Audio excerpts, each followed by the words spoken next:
The glass-bottom bridge suddenly gave way, and my husband's childhood sweetheart fell. He leaned half his body over the edge, reaching out to grab her. In my past life, I grabbed my husband's backpack with all my might. At that height, there was no foothold. If he tried to pull someone up, he would only be dragged down into the abyss with them. Chingmei broke her spine and became a vegetable. My husband takes out all his hatred on me. He locked me in a freezer at -20 degrees Celsius. He gnashed his teeth outside the door. You ruined her, now you'll be buried with her. I was frozen into an ice statue. Back to the moment the plank path broke. My husband shouted out the name of his childhood sweetheart. I simply let go.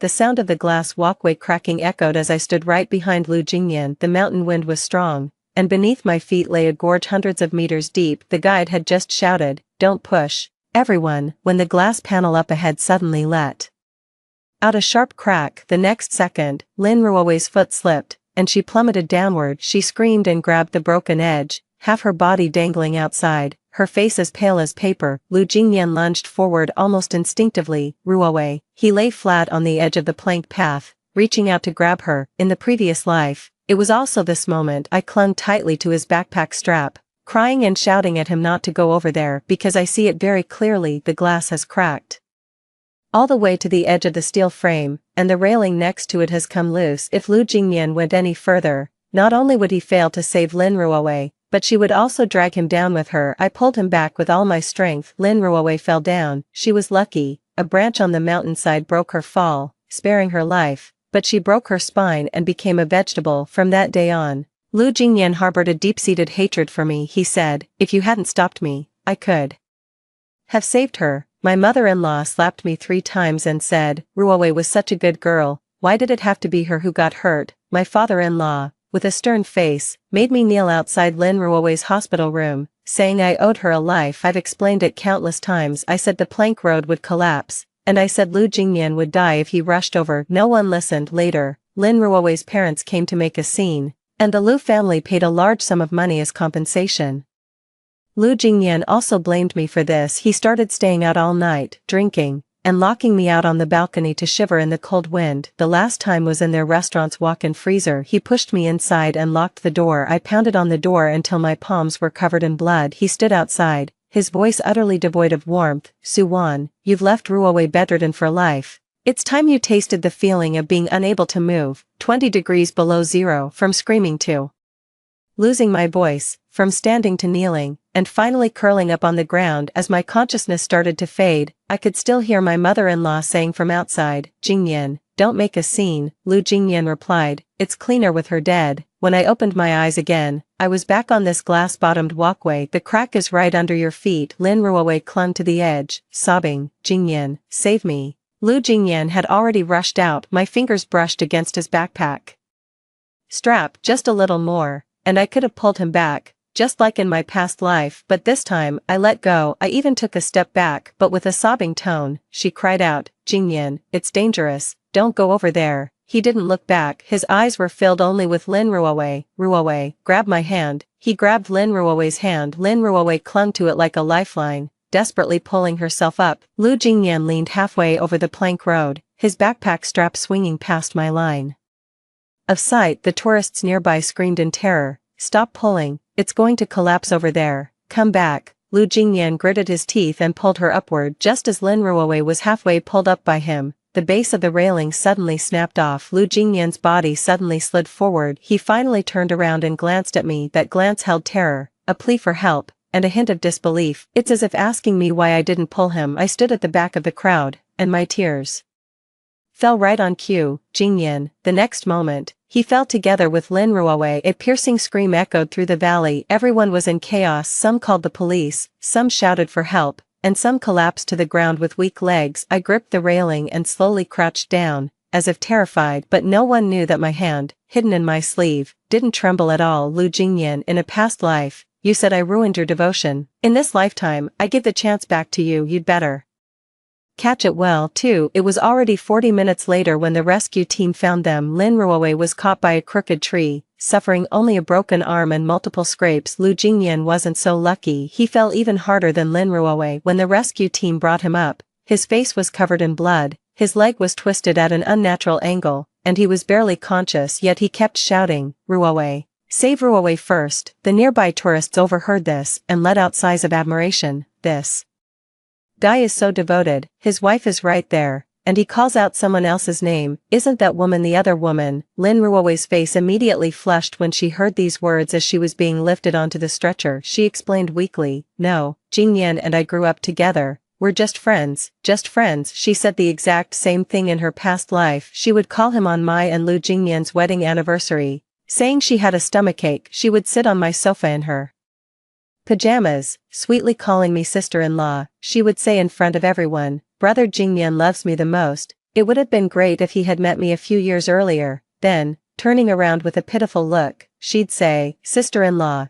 don't get me wrong, I didn't mean anything by it. Of course she didn't mean anything by it. She just wanted my husband to always have a place for her in his heart. The ambulance is here. The medical staff first pushed Lu Jingyan into the vehicle. I caught up just as my mother-in-law's call came through. Have you made it up the mountain? Why did Ruowe post on moments that something happened? Where's Jingyan? My voice trembled. Mom, Jingyan fell while trying to save Ruowe. There was a 2-second silence on the other end of the line. Then came the shrill wailing of the mother-in-law. What did you say? What's wrong with my son? I choked out. Not sure yet. He's being rushed to the hospital. The mother-in-law immediately scolded. What kind of wife are you? Why didn't you stop him? I lowered my eyes, looking at Lu Jingyan, who lay unconscious on the stretcher. In my past life, I was a burden, but not a single one of you thanked me. I whispered, Mom, I did call out, but Jingyan was determined to save Ruowe. I couldn't stop him. The mother-in-law has gone quiet. The words pierced her heart like a needle, striking the softest and most selfish part of it. Does she like Lin Ruowe? Of course I do. Lin Ruowe was sweet-tongued and knew how to charm people, having been a frequent visitor to the Lu family since childhood. My mother-in-law always says, Ruowe is more considerate than a real daughter. No matter how considerate, he wasn't her biological son. As the car door was about to close, Lin Ruowe walked over holding her arm. Her face was covered in tears. Sister-in-law, can I come too? I want to be with brother Jingyan. I looked at her and said softly, go take care of your wound first. I'll handle things with Jingyan. She bit her lip, but he only got hurt because he was saving me. That's exactly why you should take better care of yourself. I cut her off. Otherwise, Jingyan will worry when he wakes up. That sounds very considerate, but the way people around her looked at her had already changed. Someone whispered, she actually wants to follow him. His wife is right there. The man fell like this because of her. She must be pretty embarrassed. She was calling him so sweetly just now. Lin Ruowe's face turned pale. She looked at me, her eyes filled with grievance and a hint of panic. I nodded at her. Ruowe, don't be afraid. Jingyan cares about you so much. He definitely won't blame you. But whether the Lu family will blame us is hard to say. The ambulance drove all the way to the city hospital. As Lu Jingyan was rushed into the emergency room, his mother-in-law and father-in-law also arrived. My mother-in-law rushed over and grabbed my arm. Where's my son? How is my son? Before I could even speak, she had already raised her hand to slap me. In my past life, she used to hit me like this all the time because Lin Ruowe was lying there, and it broke her heart. She blamed me because Lu Jingyan was drinking, because the Lu family lost money. She also blames me, but this time, her hand froze mid-air. The nurse pushed open the door and shouted, a family member needs to sign this. The patient has multiple fractures, and a spinal injury is suspected. The condition is very serious. My mother-in-law's hand trembled slightly. She didn't have time to hit me. She rushed over to sign the papers. I stood there, watching the red light of the emergency room turn on. This time, it's your turn to wait outside the door for the results. Lu Jingyan's surgery lasted 7 hours. The old woman sat in the hallway, continuously reciting Buddhist prayers. The old man kept smoking one cigarette after another. Despite being reminded several times by the nurse, I paid the fees, bought some water, consulted the doctor, and then took photos of all the medical reports to save them. In my past life, I wept in the hospital until I nearly passed out, yet Lu Jingyan only demanded that I go kneel and kowtow in Lin Ruowe's hospital room. He said, if she doesn't wake up, you won't have an easy time. Now it's his turn to lie inside. I wonder if he'll think it's fair. The doctor finally came out at 2 in the morning. The old lady's legs gave way, and she nearly fell to her knees. Doctor, how is my son? The doctor took off his mask, his voice heavy with exhaustion. His life has been saved for now, but the injuries to his lumbar spine and pelvis are severe. How much function he can regain later depends on his rehabilitation. In the worst-case scenario, He may have limited lower limb function or even need to use a wheelchair long term. The mother-in-law's vision went black, and she fainted on the spot. Her father-in-law supported her. His face ashen. I stood nearby, my eyes red, and said, "Dad, take Mom to the ER first. I'll stay here with Jingyan." My father-in-law glanced at me. That look was a bit softer than before. In the past, when he looked at me, he always felt I wasn't good enough for Lu Jingyan. My family was an ordinary working class one. My parents passed away early, leaving me only an old house. After graduating from college, I opened a small noodle shop on my own. When business picked up, I leased the shop next door and started serving homestyle dishes. When Lu Jingyan was pursuing me, he said what he loved most about me was my down-to-earth charm. After we got married, he started complaining that I always reeked of cooking oil. My mother-in-law always says, "Ruowei is a dancer, she shines even in a crowd,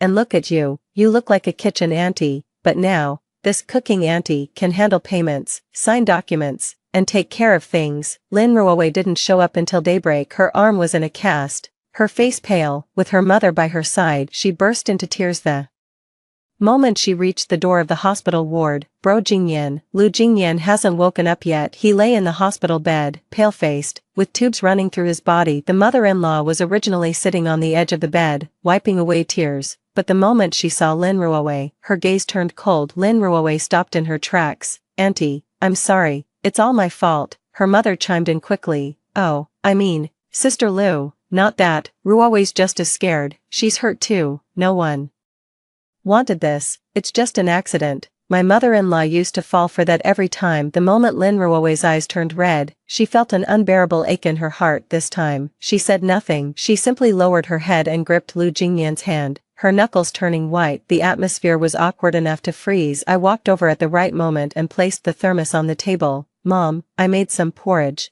Please try to eat a little. Jingyan will need someone to take care of him when he wakes up, so you can't afford to collapse." My mother-in-law finally looked up at me. There was weariness in her eyes, along with a hint of dependence. "Wan, you've worked hard. In 3 years of marriage, this was the first time she called me Wan instead of you." I lowered my head, my voice gentle and submissive. "I am Jingyan's wife. These are all things I should do." Lin Ruowei's face stiffened when she heard the word wife. She used to love emphasizing her past with Lu Jingyan in front of me. She said they went to school together, skipped class together, and shared a bowl of wontons. It seems that given enough time, she appears more entitled than I, his lawful wife, to stand by Lu Jingyan's side. But now, it's my signature on the surgery consent form. I was the one who signed the critical illness notice when the doctor called for the family. It was me they called. At noon, Lu Jingyan awoke. The first words out of his mouth when he opened his eyes were, "Where is Ruowei?" The mother-in-law's tears froze on her face.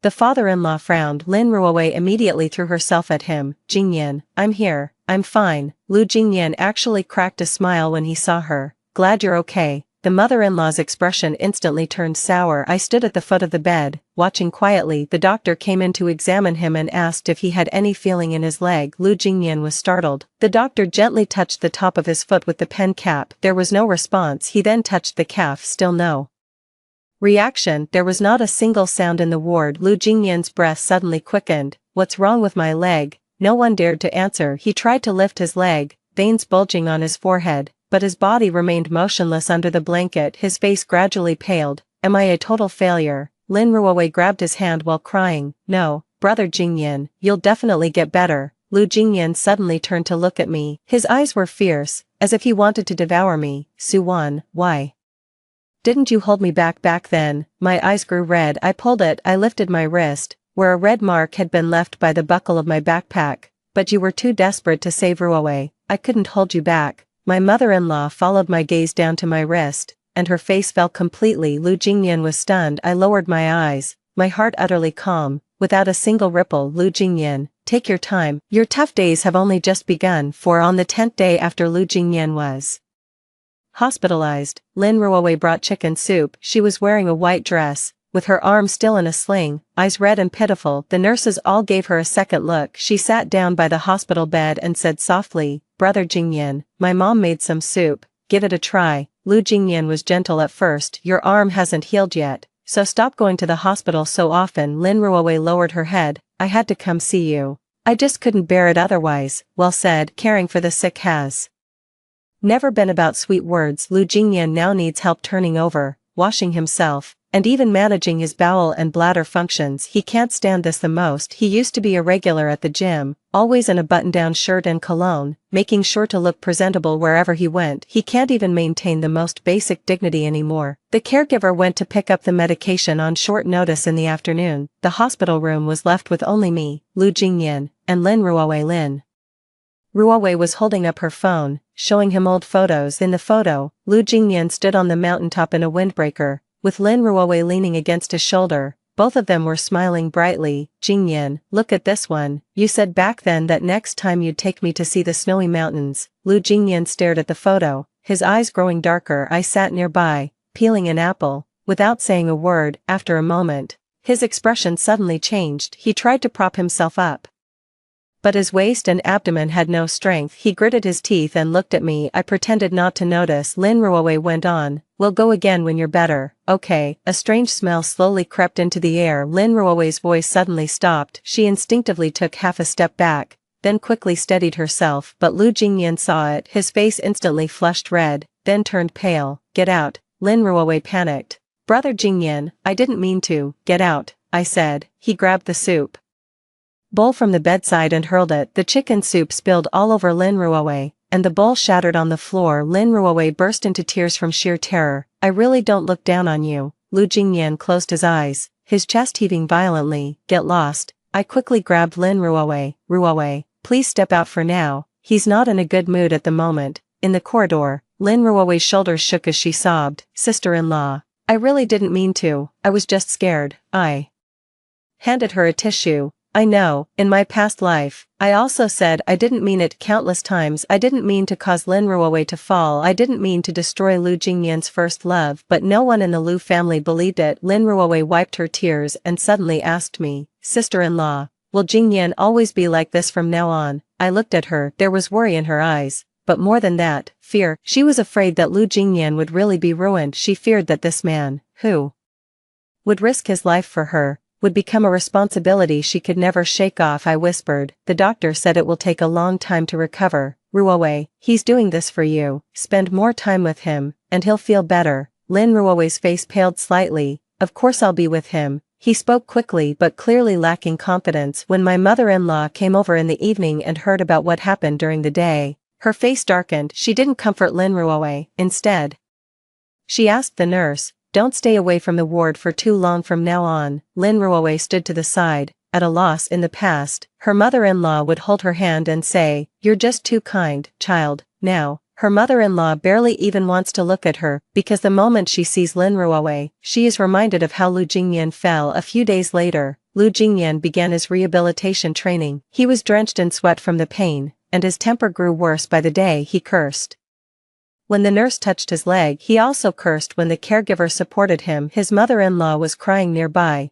which only annoyed him more. What are you crying for? I'm not dead yet. The mother-in-law was so intimidated by the shouting that she dared not make a sound. He only forces himself to hold back a little when Lin Ruowei comes. He still wanted to hold on to the last shred of his dignity in front of her, but that kind of dignity was too fragile. During a rehab session, the doctor had him try to stand with the help of equipment. He managed it for less than 3 seconds before crashing back into the wheelchair. Lin Ruowei happened to be standing right at the door. The shock and pity in her eyes had no time to fade. Lu Jingyan saw it. He asked in a low voice, do you feel sorry for me? Lin Ruowei quickly shook her head. No, Jingyan, I just feel for you. Lu Jingyan let out a chuckle. Feeling sorry for me? He threw the towel onto the floor. Then marry me. The entire rehabilitation room fell silent. Lin Ruowei froze in place. I stood outside the door, barely holding back a laugh. This is nothing. The show is finally about to begin. 5. After Lu Jingyan said those words, Lin Ruowei didn't come to the hospital for several days. She sent a WeChat message explaining that the troupe had a performance and she couldn't get time off. Lu Jingyan stared at his phone for a long time, then finally hurled it against the wall. The screen is shattered like a spiderweb. The mother-in-law was so distressed that tears streamed down her face. Jingyan, she's injured too. Don't push her. Lu Jingyan jerked his head up. Me, push her. He laughed so hard his eyes turned red. I turned out like this because of her, and just a few days of her visiting me is supposed to be some huge favor. The mother-in-law was speechless. Father-in-law sat nearby, smoking with a grim expression. The Liu family runs an old restaurant that isn't particularly big, but has a decent reputation in the neighborhood. My father-in-law is getting on in years and his health is failing. The mother-in-law only handles the cash register and manages the kitchen staff. Lu Jingyan was originally their only hope even before getting married. He said he would renovate the restaurant and open more branches in the future. Now he's lying in a hospital bed, let alone opening a new branch. He can't even handle a leak in the store. My father-in-law has already started having me help out at the store these past few days. I didn't refuse. During the day, I took care of Lu Jingyan at the hospital, and at night, I went to the restaurant to audit the accounts. In his previous life, after the Liu family's downfall, Lu Jingyan had to pay off most of his restaurants as compensation. Later, he even borrowed money from loan sharks to cover Lin Ruowei's medical expenses. In the end, they set their sights on the house my parents left behind. I refused to sell, Lu Jingyan said.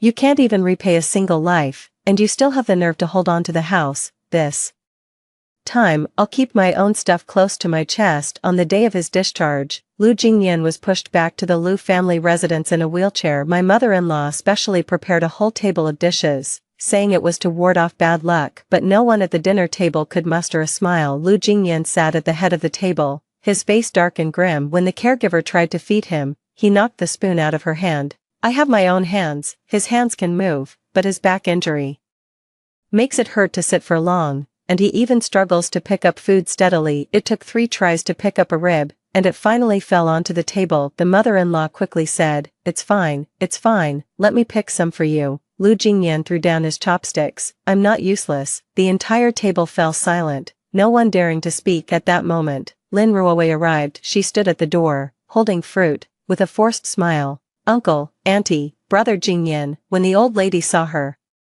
her first reaction was not delight but to gauge Lu Jingyan's expression. Lu Jingyan's eyes lit up instantly, but he quickly cooled down again. So you finally decided to show up. Lin Ruowei bit her lip. The troupe has been really busy lately. I didn't mean to not come see you. She walked over to him and said softly, Jingyan, our troupe has a showcase performance next week. Would you like to come watch? I have a solo dance. The mother-in-law frowned. He just got out of the hospital. Why take him to a crowded place? Lin Ruowei acted as if she hadn't heard, her eyes fixed only on Lu Jingyan. You used to say you loved watching me dance. This sentence immediately struck a chord with Lu Jingyan. He was silent for a long time, then finally said, okay. I lowered my head to ladle the soup, hiding the coldness in my eyes. In his past life, after Lin Ruowei became a vegetable, Lu Jingyan's most frequent remark was, if it weren't for me, Ruowei would still be shining on stage. He idealizes her too much, so perfect that she refuses to admit she's just an ordinary person. Ordinary people fear hardship, avoid it,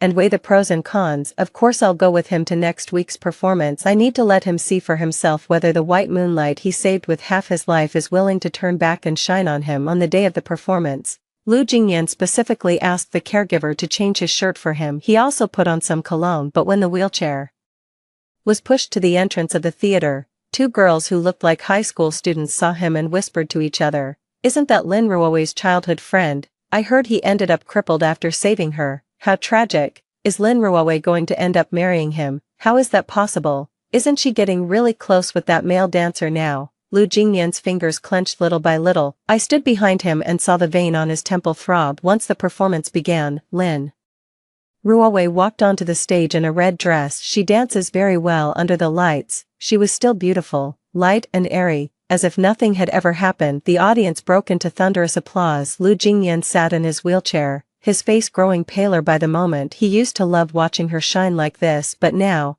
that beam of light doesn't reach him. It only makes him look even more pitiful. After the performance ended, he said hoarsely, "Will me to the backstage." I didn't refuse, because I know that there are even more amazing things waiting for him there. 6. The backstage is very noisy. The actors changed clothes, removed their makeup, and chatted and laughed, with no one paying attention to Lu Jingyan in the corner. He sat in the wheelchair, looking like someone who had wandered into the wrong place. Lin Ruowei hasn't come out yet. I pushed him inside, and just as we reached the dressing room door, I heard people inside starting to jeer. Ruowei, did Teacher Chen just give you flowers? Stop pretending. We all saw you two rehearsing together every day lately. Teacher Chen is quite a catch, handsome, and his family runs a dance training center. Lin Ruowei's voice sounded a bit urgent. Don't talk nonsense. Another female voice laughed. What nonsense are you talking? With Lu Jingyan in that state, you can't really throw your entire life away for him, can you? There was a moment of silence inside. Then came Lin Ruowei's very soft voice. I owe him, but I can't repay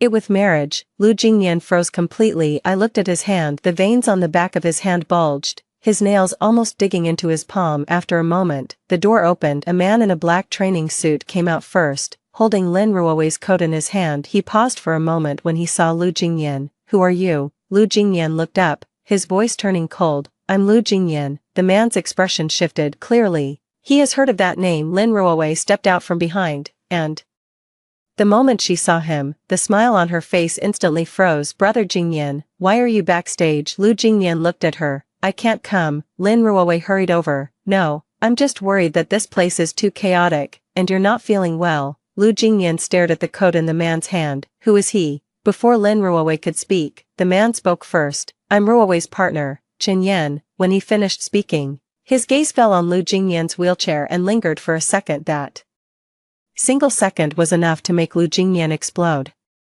What are you looking at? Chen Yan frowned. I meant nothing else. Lu Jingyan sneered. Do you think I'm pathetic now? Lin Ruowei's face turned pale. Bro Jingyan, don't act like this. Everyone's watching. This sentence hurts more than any words could. Don't be like this. Everyone is watching. What she feared wasn't that he was upset, but that he would embarrass her. Lu Jingyan looked at her and suddenly smiled. You just said in there that you can't repay me with marriage, right? The color drained from Lin Ruowei's face in an instant. The people around also fell silent. She opened her mouth as if to speak. That's not what I meant. Lu Jingyan's voice grew increasingly hoarse. Then what did you mean? I got hurt like this saving you, and you say you owe me, but you're not willing to pay it back. Tears suddenly streamed down Lin Ruowei's face. I'll take care of you. I'll make it up to you, but I can't marry you just out of guilt. So honest. I almost felt like applauding her. Lu Jingyan suddenly reached out to grab her. Lin Ruowei stepped back in fright, and Chen Yan instinctively blocked. Lu Jingyan missed grabbing her, but his wheelchair tilted sideways, and he fell to the ground in a clumsy heap. Gasps erupted backstage. Someone went to help him up. Someone is filming with their phone. Lu Jingyan lay face down on the ground, his face deathly pale and his eyes frighteningly red. The most humiliating moment of his life was witnessed by everyone. I didn't go over there.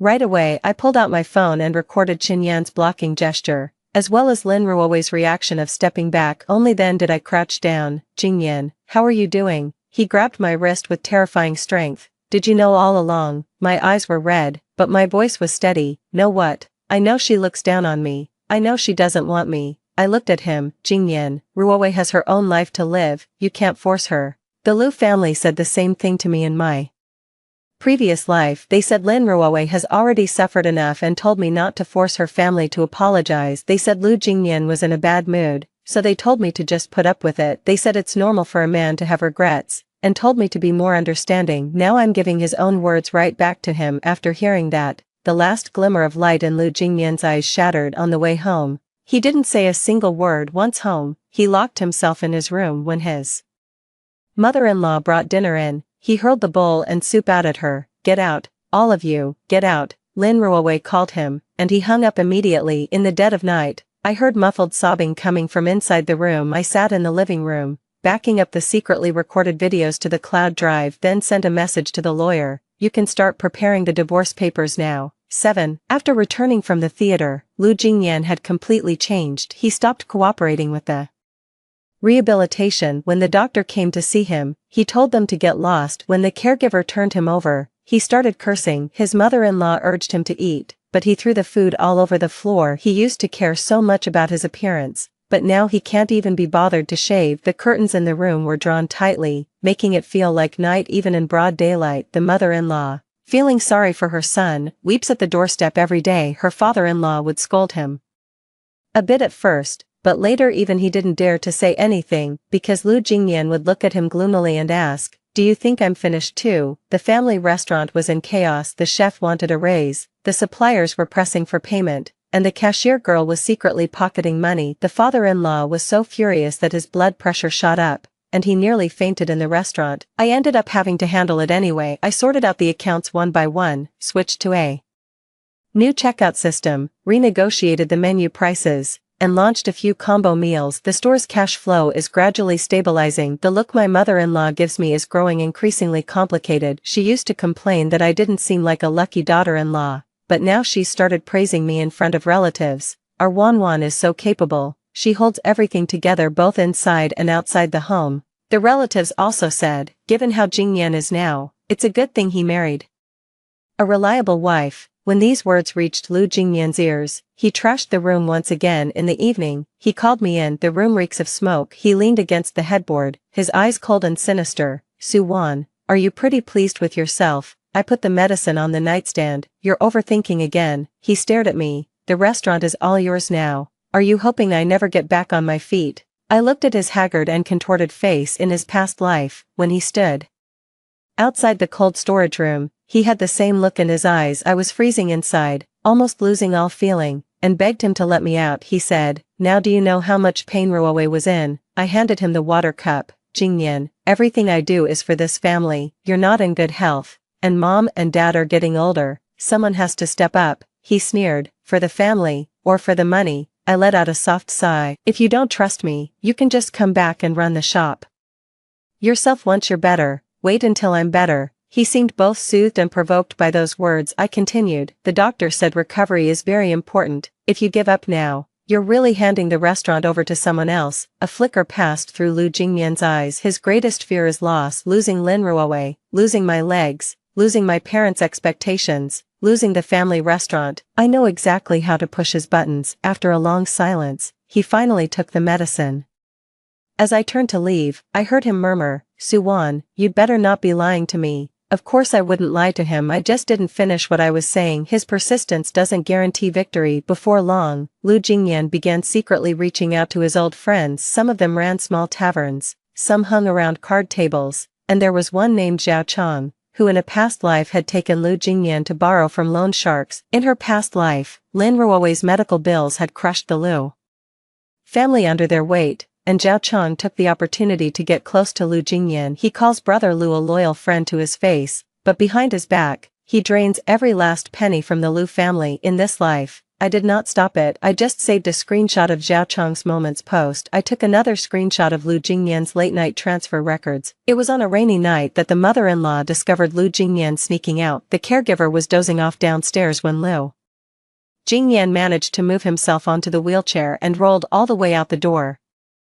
At 3 in the morning, he was brought back by someone. He reeked of alcohol, and his leg was scraped raw. The old lady asked tearfully, what are you doing this for? Lu Jingyan was so drunk that his eyes were bloodshot. They said I don't seem like a waste. Mother-in-law was stunned. He suddenly pointed at me and laughed. You all think I'm useless, only they still call me brother Lu. The father-in-law was so furious that he raised his hand to hit him. I stopped her for a moment. Dad, he's had too much to drink. Lu Jingyan looked at me, his eyes fierce and wild. Su-wan, stop pretending to be the good guy. I lowered my eyes. If I don't play the good guy, how else can I make every single one of you see who's really dragging the Lu family down? This is a single number. 8. Lu Jingyan started going out frequently. Zhao Chong and his crew claimed they were taking him out to relax, but in reality, they dragged him into gambling and drinking. He started off small. Later, after losing money gambling, he started taking it from the restaurant's accounts. I discovered it but didn't call it out on the spot. I organized every unusual expense into a spreadsheet and even backed up the surveillance footage. The father-in-law also gradually sensed that something was wrong. He asked me, Wan, has the store been short on cash lately? I glanced at him,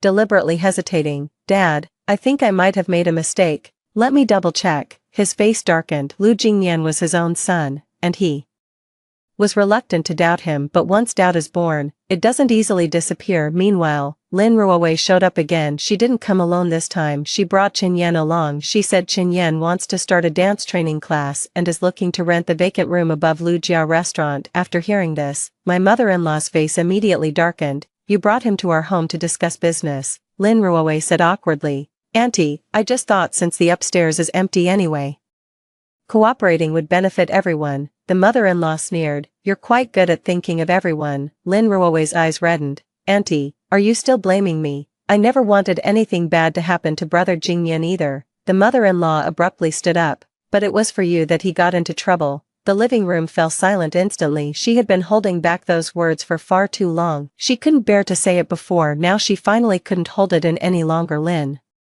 Ruowei's face was deathly pale. I know I owe him, but I can't live in guilt forever. Lu Jingyan's door opened. He came out in a wheelchair, staring at Chen Yan behind her. So you brought a new man to my house to make money? Chen Yan frowned. Mr. Lu, please watch your language. Lu Jingyan smiled. Respect, you don't deserve it. He suddenly lunged forward in his wheelchair, grabbed a cup from the coffee table, and hurled it. Chen Yan dodged. The cup smashed against the wall, and a shard cut Lin Ruowei's calf. She let out a scream. Chen Yan immediately steadied her. This scene made Lu Jingyan completely lose control. You're still defending her. I risked my life to save hers. I stood nearby, with my phone recording. The father-in-law rushed over and held down his wheelchair. Enough, haven't you embarrassed yourself enough? Lu Jingyan whipped his head around. Did I embarrass myself? His eyes swept over everyone like a blade. Fine. I'm a disgrace now. All of you want to get rid of me. She wants to dump me, and you all want to hand the restaurant over to Su Wan, the mother-in-law said through tears. No one is trying to get rid of you. Lu Jingyan refused to believe it at all. He looked at Lin Ruowei. Didn't you say you owe me? Then kneel down and beg me to forgive you. Lin Ruowei stared at him in disbelief. Jingyan, brother, kneel. His voice cracked from shouting. Lin Ruowei trembled with fear. Chen Yan pulled her out. Ruowei, let's go. Lu Jingyan grabbed the fruit knife and lunged forward. I grabbed my mother-in-law and pulled her back. My father-in-law pressed down on the wheelchair and shouted, Jingyan. The caregiver rushed over to snatch the knife. In the chaos, a knife slashed the father-in-law's arm. Blood gushed out. Mother-in-law screamed. Lin Ruowei ran away crying. Chen Yan called the police but later withdrew the report, claiming it was a family dispute and didn't want to escalate things. But this matter still got out. All the neighbors knew that the Lu family's son had crippled himself for his childhood sweetheart, and after returning, he caused a scene with a knife. The restaurant's business has been affected. My father-in-law was so furious that he ended up in the hospital. The mother-in-law finally began to feel scared. That evening, she sat in the living room and asked me in a hoarse voice, Wan,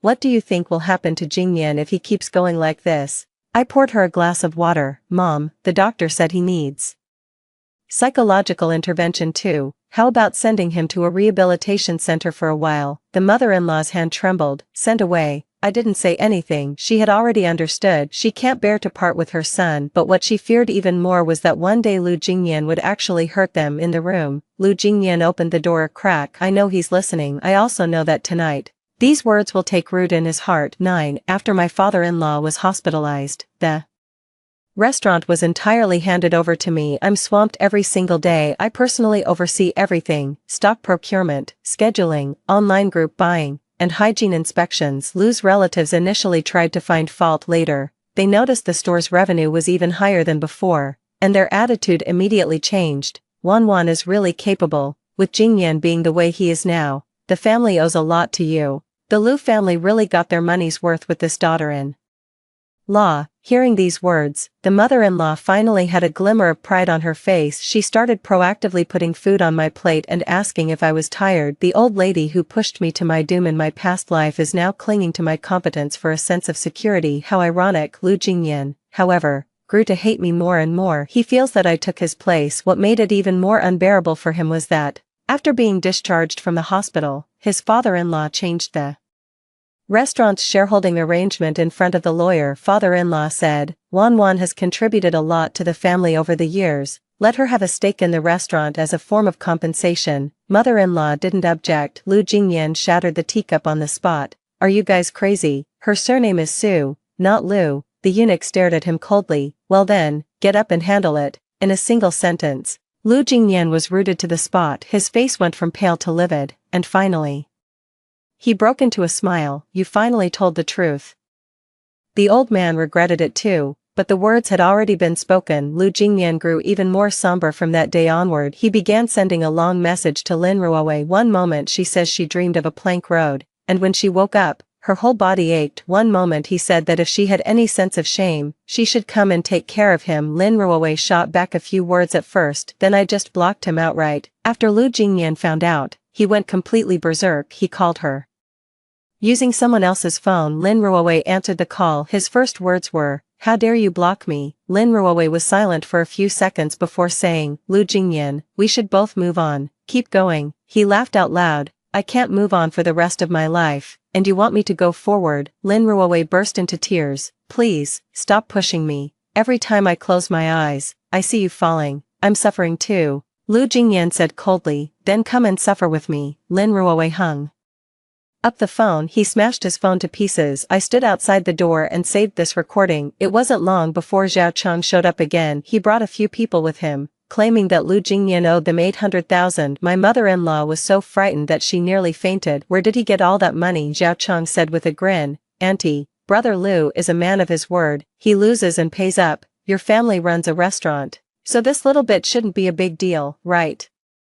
The father-in-law's face turned purple with rage. Get lost. If you don't leave now, I'll call the police. Zhao Cheng's expression also turned cold. Go ahead and call the police, then everyone will know that the young master of the Lu family can't pay his debts. Lu Jingyan sat in the room, silent. I walked over and said, show me the IOU. Zhao Cheng glanced at me. Who the hell are you? His wife. I took the IOU, photographed it, recorded the conversation, and also made them clarify the loan date and interest rate. Zhao Cheng doesn't understand any of this. He thinks I'm scared. After they left, my father-in-law asked me what to do. I said, this involves loan sharking and inducement to gamble, so we can report it to the police. Lu Jingyan jerked his head up. Don't call the police. All eyes turned to him. He gritted his teeth, his face dark with anger. If I call the police, how will I ever be able to hold my head up in society? I looked at him and asked softly, Jingyan, do you still care about this now? His eyes instantly turned sinister. That night, I received a text from an unknown number. Suwan, if you keep meddling, I'll make you and your parents' house disappear together. I looked at the text and laughed. Great, finally, those words came. 10. I didn't delete the threatening text messages. I took screenshots,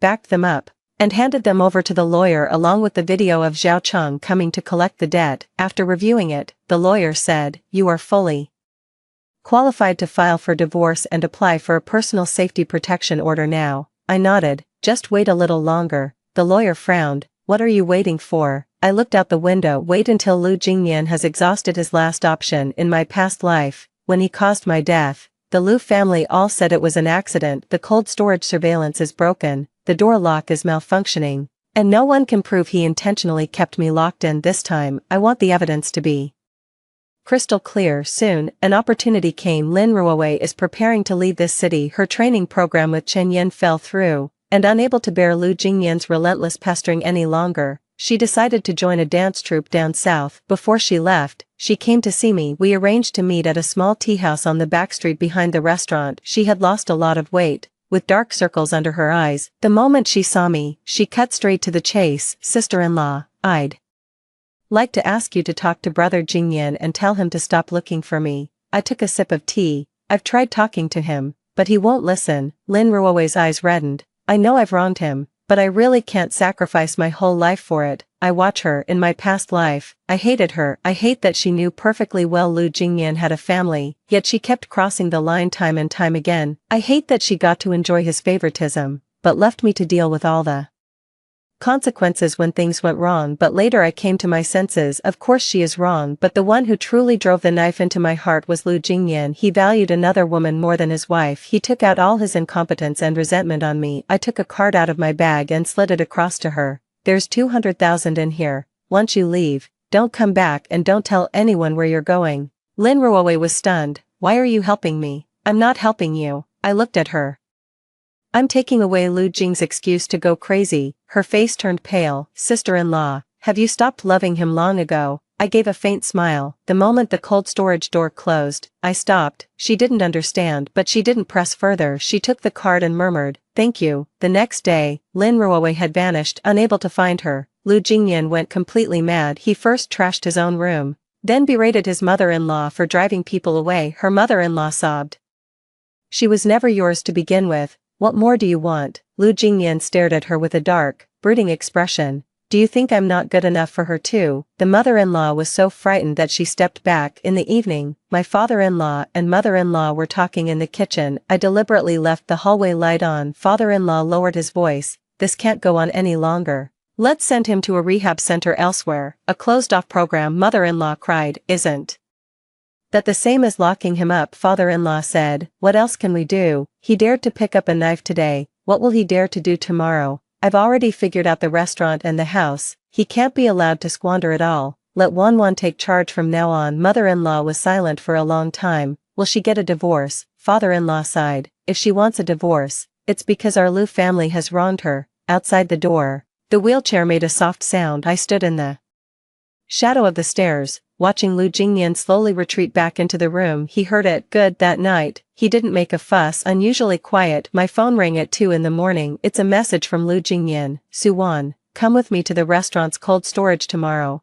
I want to check out the new shipment. I stared at that line of text, my fingers slowly tightening. Cold storage. In the end, he still chose the same path. This time, I won't die in here. 11. The next morning, I went to the restaurant as usual. Lu Jingyan was sitting in a wheelchair, pushed to the back door by a caregiver. He was neatly dressed, and had even shaved. Seeing that he was willing to go out, his mother-in-law thought he had finally come around, and her eyes lit up with hope. Jingyan, speak nicely to Wanwan. Lu Jingyan gave a faint in response. I looked at him, feeling nothing inside. The kitchen staff were busy preparing ingredients. The cold storage was at the end of the hallway, with several boxes of frozen goods stacked beside it. Lu Jingyan asked the caregiver to go to the front and help fetch something. The caregiver glanced at me, and I nodded. When we were the only two left in the corridor, Lu Jingyan suddenly smiled. Suwan, do you think you've won now? I pushed him toward the cold storage door. I wasn't trying to win an argument with you, he sneered. Stop pretending. Did you let Ruowei go? I stopped in my tracks. She has legs, so she can go wherever she wants. She has legs. He repeated those 3 words, and his gaze instantly twisted. You did that on purpose, didn't you? You're deliberately trying to provoke me with this. I looked at him. Lu Jingyan, what's really getting to you isn't me, it's that you can't accept who you've become. He grabbed my wrist abruptly. Shut up. He was strong, dragging me toward the cold storage. I didn't struggle too much, because the camera in the corner is on. I just installed this a few days ago, supposedly to prevent lost shipments. He doesn't know. All he knew was that in his past life, there were no surveillance cameras there. He thought he could start all over again. The cold storage door was pulled open by him. A burst of cold air rushed out. My body instinctively froze. The memory of dying in my past life is all too vivid. The cold doesn't just settle on your skin, it seeps into your bones. I took a deep breath to steady my voice. What are you trying to do? Lu Jingyan gave a faint smile. I want you to calm down. He suddenly pushed me with all his might. I was already prepared, so I sidestepped to dodge it. He didn't expect me to dodge, lost his balance, and crashed forward, wheelchair and all. The wheelchair got stuck on the doorstep. Half his body tumbled into the freezer,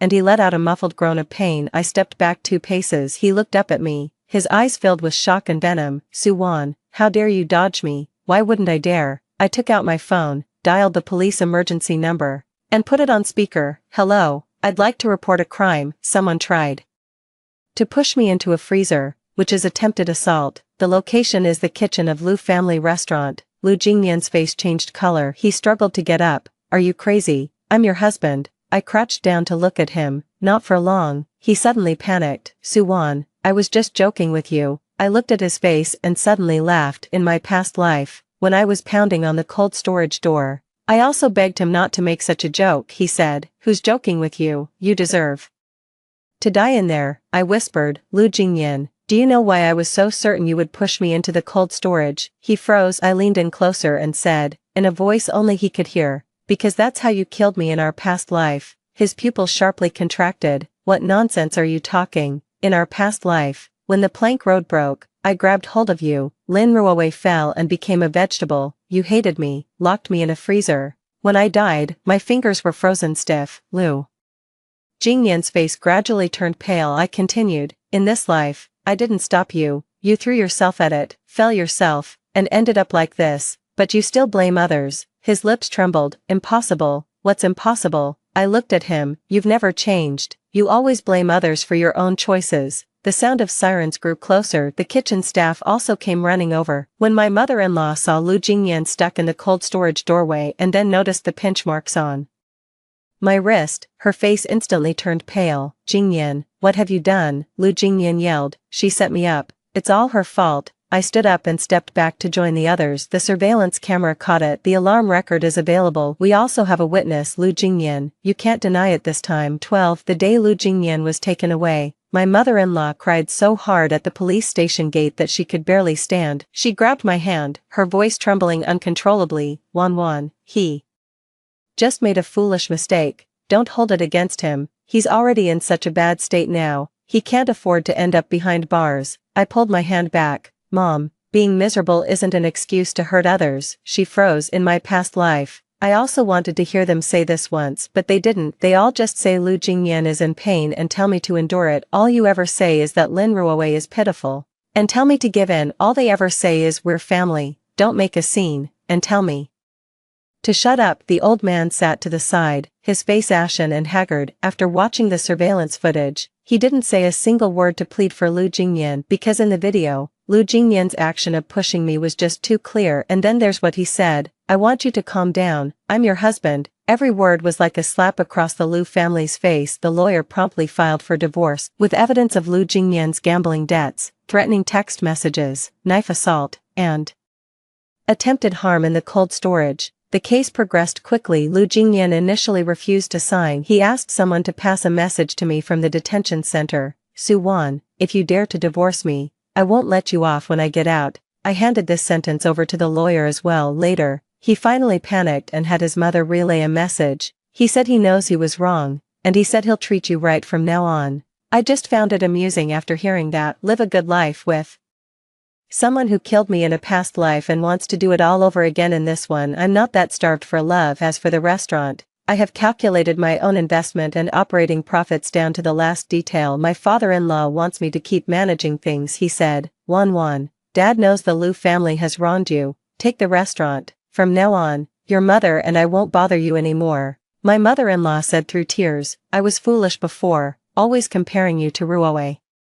In the end, I finally realized that it's you who has truly been holding this family together. I watch them. They have aged a lot, but in my heart, there was neither the thrill of revenge nor the relief of forgiveness. I just feel exhausted. No need, I said. I'll take what's mine, and you can deal with the rest. The mother-in-law cried even harder. Wan, are you really abandoning us? That sounds pitiful. But in my past life, when I was locked in the freezer, she clearly heard me pounding on the door. What she said was not save me. She said, Jingyan, don't take it too far. She was only afraid of the situation blowing up, not of me dying. I said calmly, I never truly had you. The day the divorce was granted, the weather was beautiful. Lu Jingyan was sentenced for attempted intentional injury, gambling-related disputes, and threats and intimidation. Zhao Chong's crew has also been investigated. Lin Ruowei sent me a very long message. She said she went down south and rejoined a dance troupe. She said she had dreamed of the plank road many times, and also dreamed of the way Lu Jingyan fell off it. She finally said, Su Wan, I'm sorry, I used to think you had taken Jingyan's wife's place, but now I realize I was the one who never kept my boundaries. I stared at it for a long time, then replied with 3 words, move on. Whether she truly regrets it or not, I don't care. She and I will never cross paths again. I sold the old house my parents left me and used the money from the divorce settlement to take over a small shop in another city. Small, but in a great location. I still cook. In the morning, hot noodle soup is served. At noon, homestyle meals are prepared, and in the evening, small wontons are sold. On opening day, I didn't invite anyone from the past. Only a red paper was pasted on the door. Open for business today. The steam from the first bowl of noodles hit my face as it was taken out of the pot. I suddenly recalled the final moment in the cold storage from my past life. I thought at that time that I would never see anything warm again, never again to see the light of day, never again to hear a human voice, never again to taste a single mouthful of food. Now I'm standing in my own shop, ladle in hand, feet planted firmly on solid ground. My phone buzzed. It's a message from my mother-in-law. Wan, Jingyan is sick in there. He's been calling your name. I took one look and immediately blocked them. Some names should no longer appear in my life. A guest is coming in from outside. Hey boss, give me a bowl of beef noodles. I looked up and smiled. Okay, just a moment. The soup in the pot started bubbling again. Sunlight streamed in through the window, illuminating the spotless tables and chairs. In this life, I will no longer be a sacrifice for anyone's deep affection. Lu Jingyan chose his childhood sweetheart,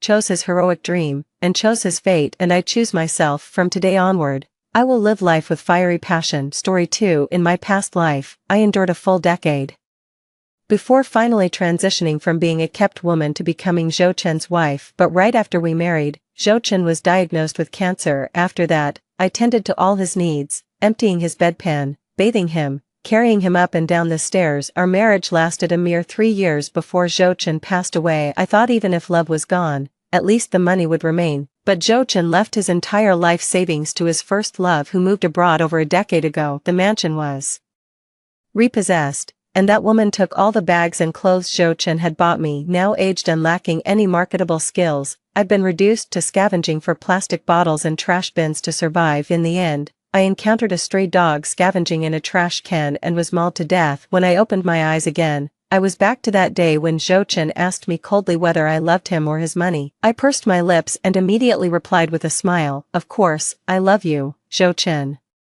was satisfied, but the very next day, I went to Jochen with the sugar daddy contract, demanding he pay the full year's allowance. Jochen's face instantly turned cold. "You claim to love me, yet here you are asking me for money." This was typical of Jochen, constantly testing whether I loved him or just his money. It was his insecure question that always plunged me into inexplicable emotions, making me believe he couldn't live without me, making me think he was desperately in love with me.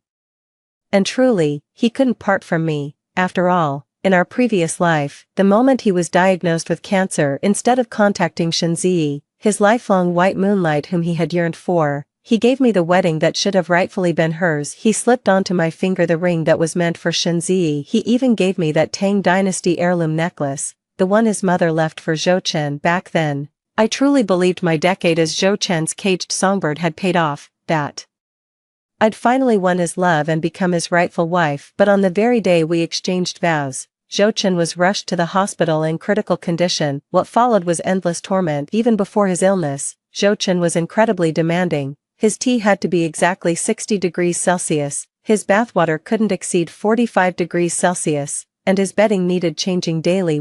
He also hated strangers touching his belongings, which meant for all the years I lived as his caged canary, I also served as his personal maid.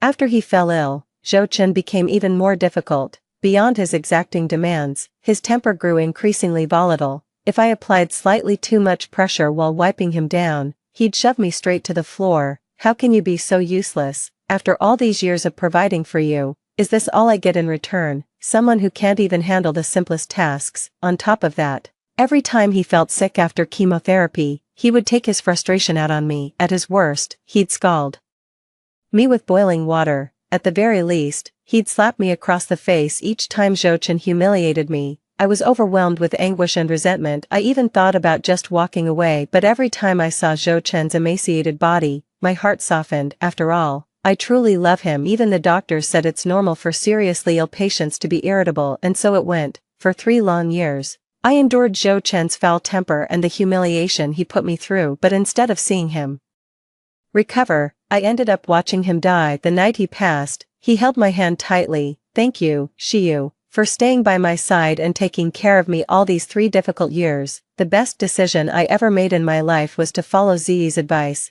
marrying you. Even though I didn't love you and knew you weren't fit for high society, still, I gave you the marriage you wanted most, which should repay the kindness you showed me over these 3 years of care, so, I won't be leaving you any of my assets." With that, Jochen closed his eyes, free of any regrets. Standing by the hospital bed, watching his body grow cold, I felt as though my entire being had been plunged into an icy abyss. Tears fell in heavy drops onto Jochen's rigid face, and I couldn't even utter a single word. So what was the point of enduring 10 long years just to marry him, followed by 3 more years of painstaking care? Was it all just to hear him say, "You've worked hard" on his deathbed? Remembering the agony of my past life, my eyes instinctively welled up, and even my fingers trembled as I held my bag. Jochen grew visibly impatient when he saw my tear-filled eyes. "Enough. I don't know where you picked up this awful habit of constantly crying. I keep you around to amuse me and lift my spirits, not to watch you weep. Don't you claim to love me? Since you love me so much, I'll pay this year's allowance in monthly installments,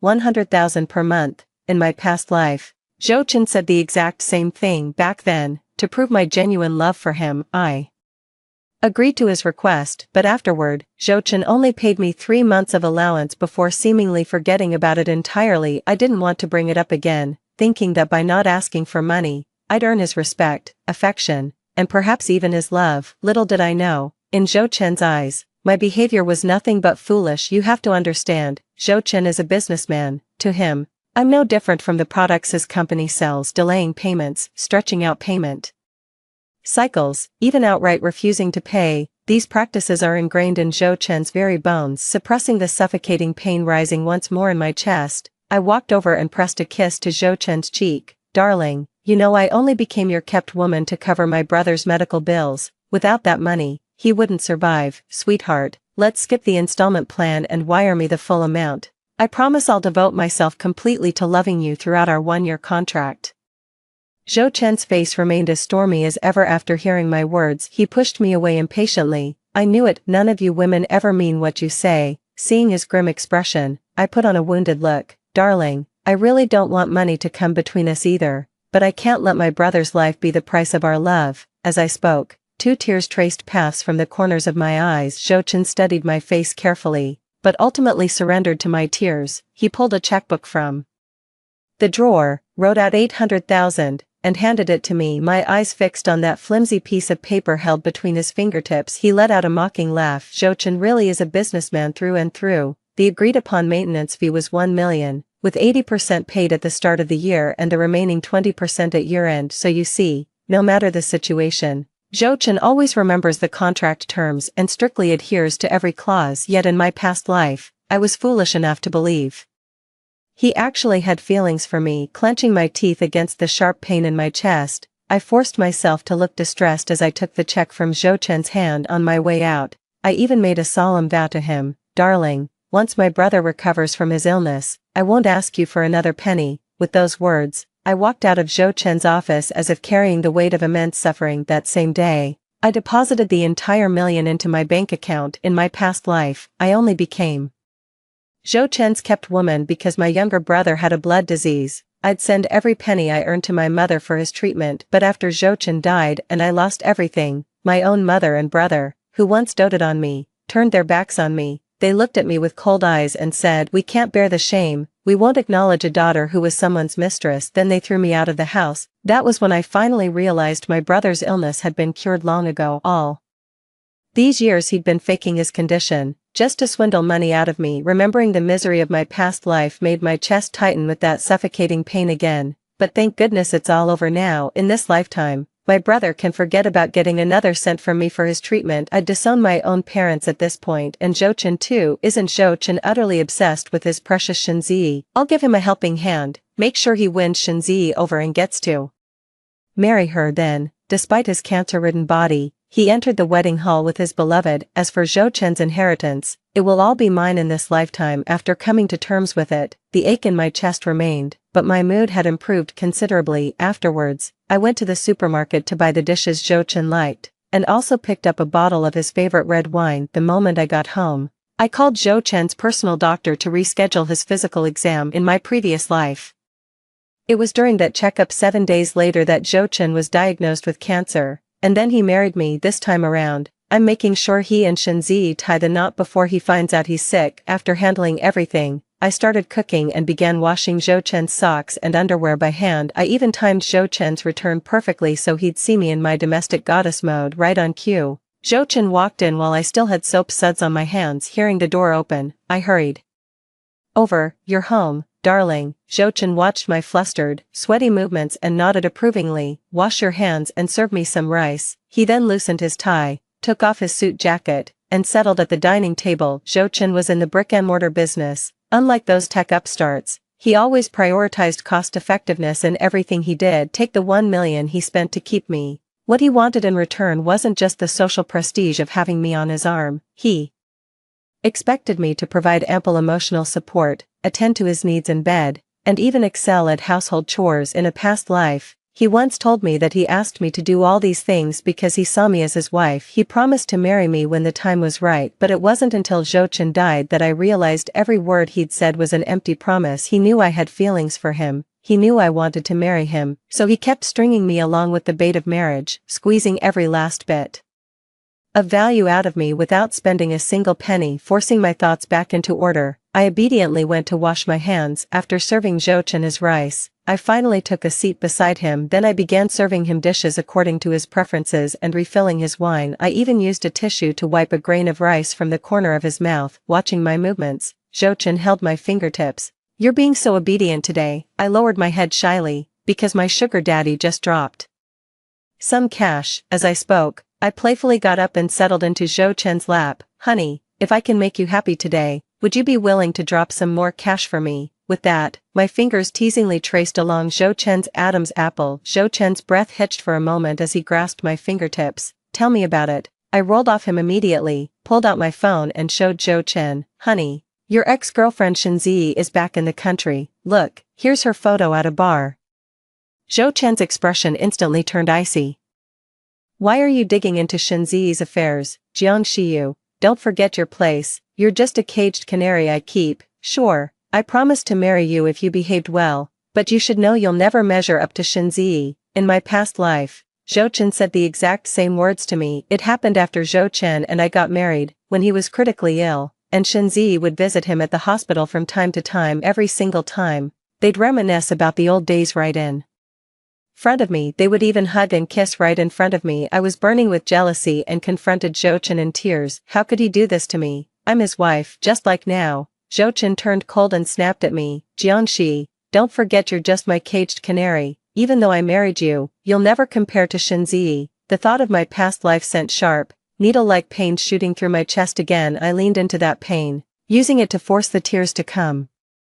Darling, you've got it all wrong. I was just. With that, I turned and fled, tears streaming down my face as I ran towards his study. Then I took out a diary and handed it to Zhou Chen. Darling, this afternoon while I was cleaning, I found this notebook. Reading the love letters you wrote to Shenzi inside, I finally realized how deeply you care for Miss Shen. I cried all afternoon after seeing them. Even though I love you so much, I can't bear to see you suffer like this. That's why I want to help you pursue Shenzi. Darling, in my eyes, you're truly wonderful, absolutely wonderful. You deserve to find your true love. As I spoke, 2 lonely tears traced paths from the corners of my eyes. Zhou Chen sat at the dining table, his face as cold and unreadable as ever, but the turbulence in his eyes told me his heart was stirred. It made sense. Shenzi was the one who got away, the redemption of his youth. After all, I once saw him, even when critically ill and on the verge of death, still able to pleasure himself while holding a photo of Shenzi with that level of devotion. I refuse to believe he doesn't want Shenzi. The room remained dead silent for a long time. Just when I couldn't squeeze out a single tear no matter how hard I tried, Zhou Chen finally spoke. How do we do it? My heart instantly sank. I quickly grabbed my phone and squeezed in to sit next to Zhou Chen. Honey, look. This is the information I got from a private investigator. After Shenzi went abroad, she never dated anyone. She studied hard every single day. Do you know what it means that she hasn't been in a relationship for 10 years? It means you're the only one in her heart. She didn't go abroad because you were poor back then. Her family forced her to leave. So, here's my plan. Shenzi opened an art studio. Right, I'll go sign up tomorrow. After that, you need to act like you're treating me really well. Shower me with expensive jewelry, luxury cars, all that. I guarantee, within just 1 month, Shenzi will come looking for you on her own. Zhou Chen glanced at my plan and replied without hesitation, it's useless. Z isn't the type to be impressed by such materialistic things. Hearing Zhou Chen's words, I instinctively retorted, bullshit. If she's not greedy for money, then who is? But before I could finish, I caught myself and quickly pivoted. Darling, I'm not criticizing you. I just mean you shouldn't apply a man's perspective to understand women. Miss Shen is aloof and values her dignity. She'd never accept these things for herself, but if they were gifts you gave me, she'd definitely covet them, too. After all, she's deeply in love with you. Jealousy has a way of making a woman confront her true feelings. Zhou Chen still seemed hesitant. I quickly grasped Zhou Chen's hand. Darling, just give it a try, please. I really can't bear to see you suffering like this anymore. As I spoke, 2 teardrops trailed down from the corners of my eyes. My fingers were aching from gripping the phone so tightly when Zhou Chen finally relented. Fine, let's give it a try then. His words made me instantly elated, and I immediately dashed back to my room to fetch a quotation list. Darling, this is the cost breakdown for helping you pursue Miss Shen. Take a look. Zhou Chen's pupils instantly constricted the moment he took the bill. 10 million, just for a show. Then he pointed at one item. Why does this luxury car alone cost 2 million? Couldn't you just rent one from the used car market? I gritted my teeth in silent frustration. darling, someone as sharp as Miss Shin would instantly tell if the car is pre-owned or brand new, and don't balk at the wardrobe allowance and birthday gifts costing $1 million, it's worth every penny. You've been pining for Miss Shin for a decade, over 3,000 days and nights, your time is valued at tens of thousands per minute. A mere 10 million is nothing compared to these 10 years. Zhou Chen still seemed hesitant, so I quickly leaned in and kissed the corner of his lips. Darling, I promise, once you marry Miss Shin, I'll pack everything up and return it all to you. Alright. Only after hearing me say that did Zhou Chen agree. Seizing the moment while he was caught up in the excitement, I quickly handed him the unconditional gift agreement I had prepared in advance, which contained no contingencies or clauses for revocation. When Zhou Chen wanted to review the details, I directly flipped to the last page for him. I promptly handed him the pen. Darling, don't you trust me? Don't worry, for the sake of your love, I'll make sure you win Miss Shin's heart. Zhou Chen finally signed the document with lingering hesitation. Without giving him a chance to react, I seized the moment and pressed my lips against his. Darling, while you're still trying to win Miss Shin over, could you please spend more time with me? That night, Zhou Chen kept me up multiple times. When the pain became unbearable, I almost pushed him away several times, but each time, the thought of the newly signed 10 million yuan gift agreement from Zhou Chen made me endure it. The next morning, I woke up early to make breakfast for Zhou Chen. After helping him wash his face and brush his teeth with attentive service, I excitedly said as he was about to leave, "Honey, I'll send you the payment QR code for the luxury car later. Just have someone take care of the payment then. Oh, by the way, I'm going to sign up at Miss Shin's art studio today. Remember to pick me up promptly at 7 p.m. in the luxury car." 3. Zhou Chen frowned slightly as he looked at me, and I simply planted another kiss on the corner of his lips. Then I started making him promises. "Honey, I guarantee you'll have dinner with Miss Shin tonight. You might even get her WeChat ID and phone number by the end of the evening." My words once again slipped past Zhou Chen's sharp perception. "Are you sure?" I nodded. "Absolutely." Though Zhou Chen still had his doubts, he ultimately said nothing and walked out with his briefcase. The moment he left, I quickly changed clothes and headed out myself. After that, I went to the car dealership to check out the vehicle, and within an hour, I even handed my payment QR code to Zhou Chen. Once I confirmed he'd made the payment, I had the dealership deliver the car directly to Zhou Chen's office, proof right before his eyes that I hadn't been lying to him. Only then did I head to Shenzi's art studio. Only a fool like Zhou Chen would believe Shenzi has such noble character. In her previous life, Shenzi also returned to the country around this time. The reason she chose to come back was because she saw the news about Zhou Chen's company listing on the Hong Kong Stock Exchange. After that, Shenzi began deliberately and inadvertently getting close to Zhou Chen. She even brazenly sent me countless WeChat messages, furiously calling me a worthless woman who dared to compete with her for a man. She also openly exposed the fact that I was Zhou Chen's kept woman in public. Every time Shenzi provoked him, Zhou Chen would gaze at her with adoring eyes. He'd even sigh wistfully after returning home. "Zi, so you've been thinking of me all these years." The two simply carried on like this, completely disregarding me, the woman who'd stood by Zhou Chen for 10 years, as they embarked on their ambiguous romance. Drawing closer in that undefined space between friendship and love, Zhou Chen even went so far as to prepare an extravagant marriage proposal. If it weren't for Zhou Chen receiving his cancer diagnosis the day before, followed by Shenzi persuading him to marry me, the two of them would have already tied the knot long ago. And Shenzi's claim of being single all these years is a complete lie. She's been through men of every skin tone, white, black, Asian. There isn't a shade she hasn't toyed with. What especially grates on me is remembering her from our past life, that haughty look she gave while pressing her high heel against my cheek after inheriting Zhou Chen's fortune. The memory alone makes my blood boil with rage. Jiang Shiyu, did you really think marrying Zhou Chen would give you access to his money? A gutter sparrow like you deserves to be shot by enemies and plucked clean. After that, Shenzi toyed with me like a cat with a mouse. Every job I found through Zhou Chen's connections, she'd schemed to get me fired. She drove me to utter destitution, couldn't even afford rent, ended up living under bridges, until stray dogs finally mauled me to death. I still remember the agony from my past life, how those feral dogs tore my face beyond recognition. I just gave a sarcastic smile. In this life, I'll be the one holding the shotgun. Bang. The ones who'll end up dead are Shenzi and Zhou Chen. That very day, I signed up for Shenzi's art studio. Seeing me, Shenzi smiled with exceptional gentleness. "You look somewhat familiar, Miss Jiang. I wonder if We've met before back in China, my apologies, my memory isn't the best, I'd dedicated my entire mind to painting. I feigned innocence and shook my head. We've never met, Teacher Shen. I've always stayed at home before this. My husband cherishes me and doesn't like me associating with those kinds of women. The veins on Shenzi's hand tightened as she held her phone. Oh, really, your husband certainly dotes on you. But come to think of it, you look quite young. How did you end up marrying so early? I shook my head with feigned innocence once more. Not yet, but my husband said once he's less busy, he'll propose to me properly. As I spoke, I innocently pulled out my phone. Professor Shen, you haven't met my husband, have you? He's incredibly handsome and capable. You wouldn't believe it, he started from nothing and built his company from the ground up,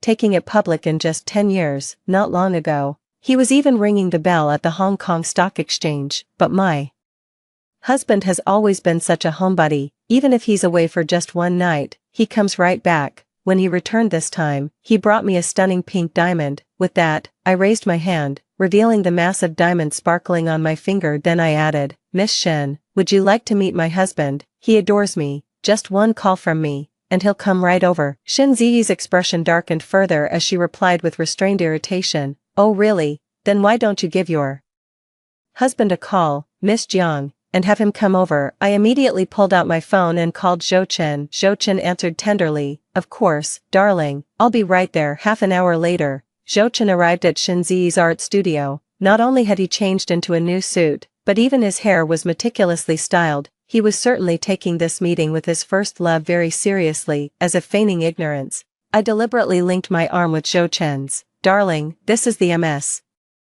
Shen I told you about on the phone. The moment I finished speaking, Shen Ziyi suddenly burst into tears, her eyes welling up instantly. Then, she turned and ran away. Zhou Chen instantly grew frantic. He shoved me away angrily, his brow furrowed as he snapped, so this is what you called winning Ziyi back. When Zhou Chen pushed me, my back slammed into the corner of the table. It hurt like hell, but I couldn't even bother with the pain. Feigning urgency, I cried out to Zhou Chen, darling, what are you still doing here? Hurry up and go after Miss Shen. If she ran off, it must mean she still has feelings for you. If she didn't care about you at all, she wouldn't be crying right now. Zhou Chen's frown vanished instantly, and he immediately rushed off in the direction Shen Ziyi had gone. I watched his retreating figure with a scornful curl of my lips, then turned and headed to the underground garage, using the spare key. I drove off in the luxury car Zhou Chen had arrived in that afternoon. I took the car to the used vehicle market and sold it. That night, Zhou Chen didn't come home. Instead, a woman named Shen Ziyi sent me a friend request on WeChat. As soon as I accepted, Shen Ziyi sent me several videos, each one depicting intimate scenes of her and Zhou Chen entangled in bed. Along with the video, Shen Ziyi also sent me a WeChat message. MS Jiang, your husband is mine now. A scornful smile tugged at the corner of my mouth as I read her message. So this is all Shen Ziyi amounts to, just one provocation from me, and she's already jumped into bed with Zhou Chen. But what she doesn't realize is that while she may be Zhou Chen's one who got away, it's precisely because she never slept with him back then that he's spent a lifetime obsessing over her. But now that she's taken this bait, her standing in Zhou Chen's eyes has plummeted. How could a prize already within reach compare to some lychee thousands of miles away? I didn't reply to Shen Ziyi, instead sending Zhou Chen a voice message with a slight tremble in my voice. Where did you go, honey? Aren't you coming home tonight? After that, I put away my phone and went to sleep. The next morning, I deliberately made my face pale and messed up my hair. When Zhou Chen came home, I rushed over to him in tears. Honey, but just a moment later, I wiped away my tears. I'm sorry, I lost control of myself. I shouldn't have been jealous. Darling, I took 2 steps back. Darling, you must be tired. Let me draw you a bath. As I turned to leave, Zhou Chen grabbed my arm just as I expected. Don't worry, even though Shen Ziyi and I have reconciled, I won't abandon you. My pupils contracted sharply at first, then I beamed like a child given candy. Really, thank you, darling. Thank you for still wanting me by your side. Zhou Chen was so amused by my antics that he pulled me right into his arms. The scent of Shen Ziyi's perfume clinging to him made me nauseous, but I still wore an excited smile on my face. After that, Shen Ziyi and Zhou Chen started dating.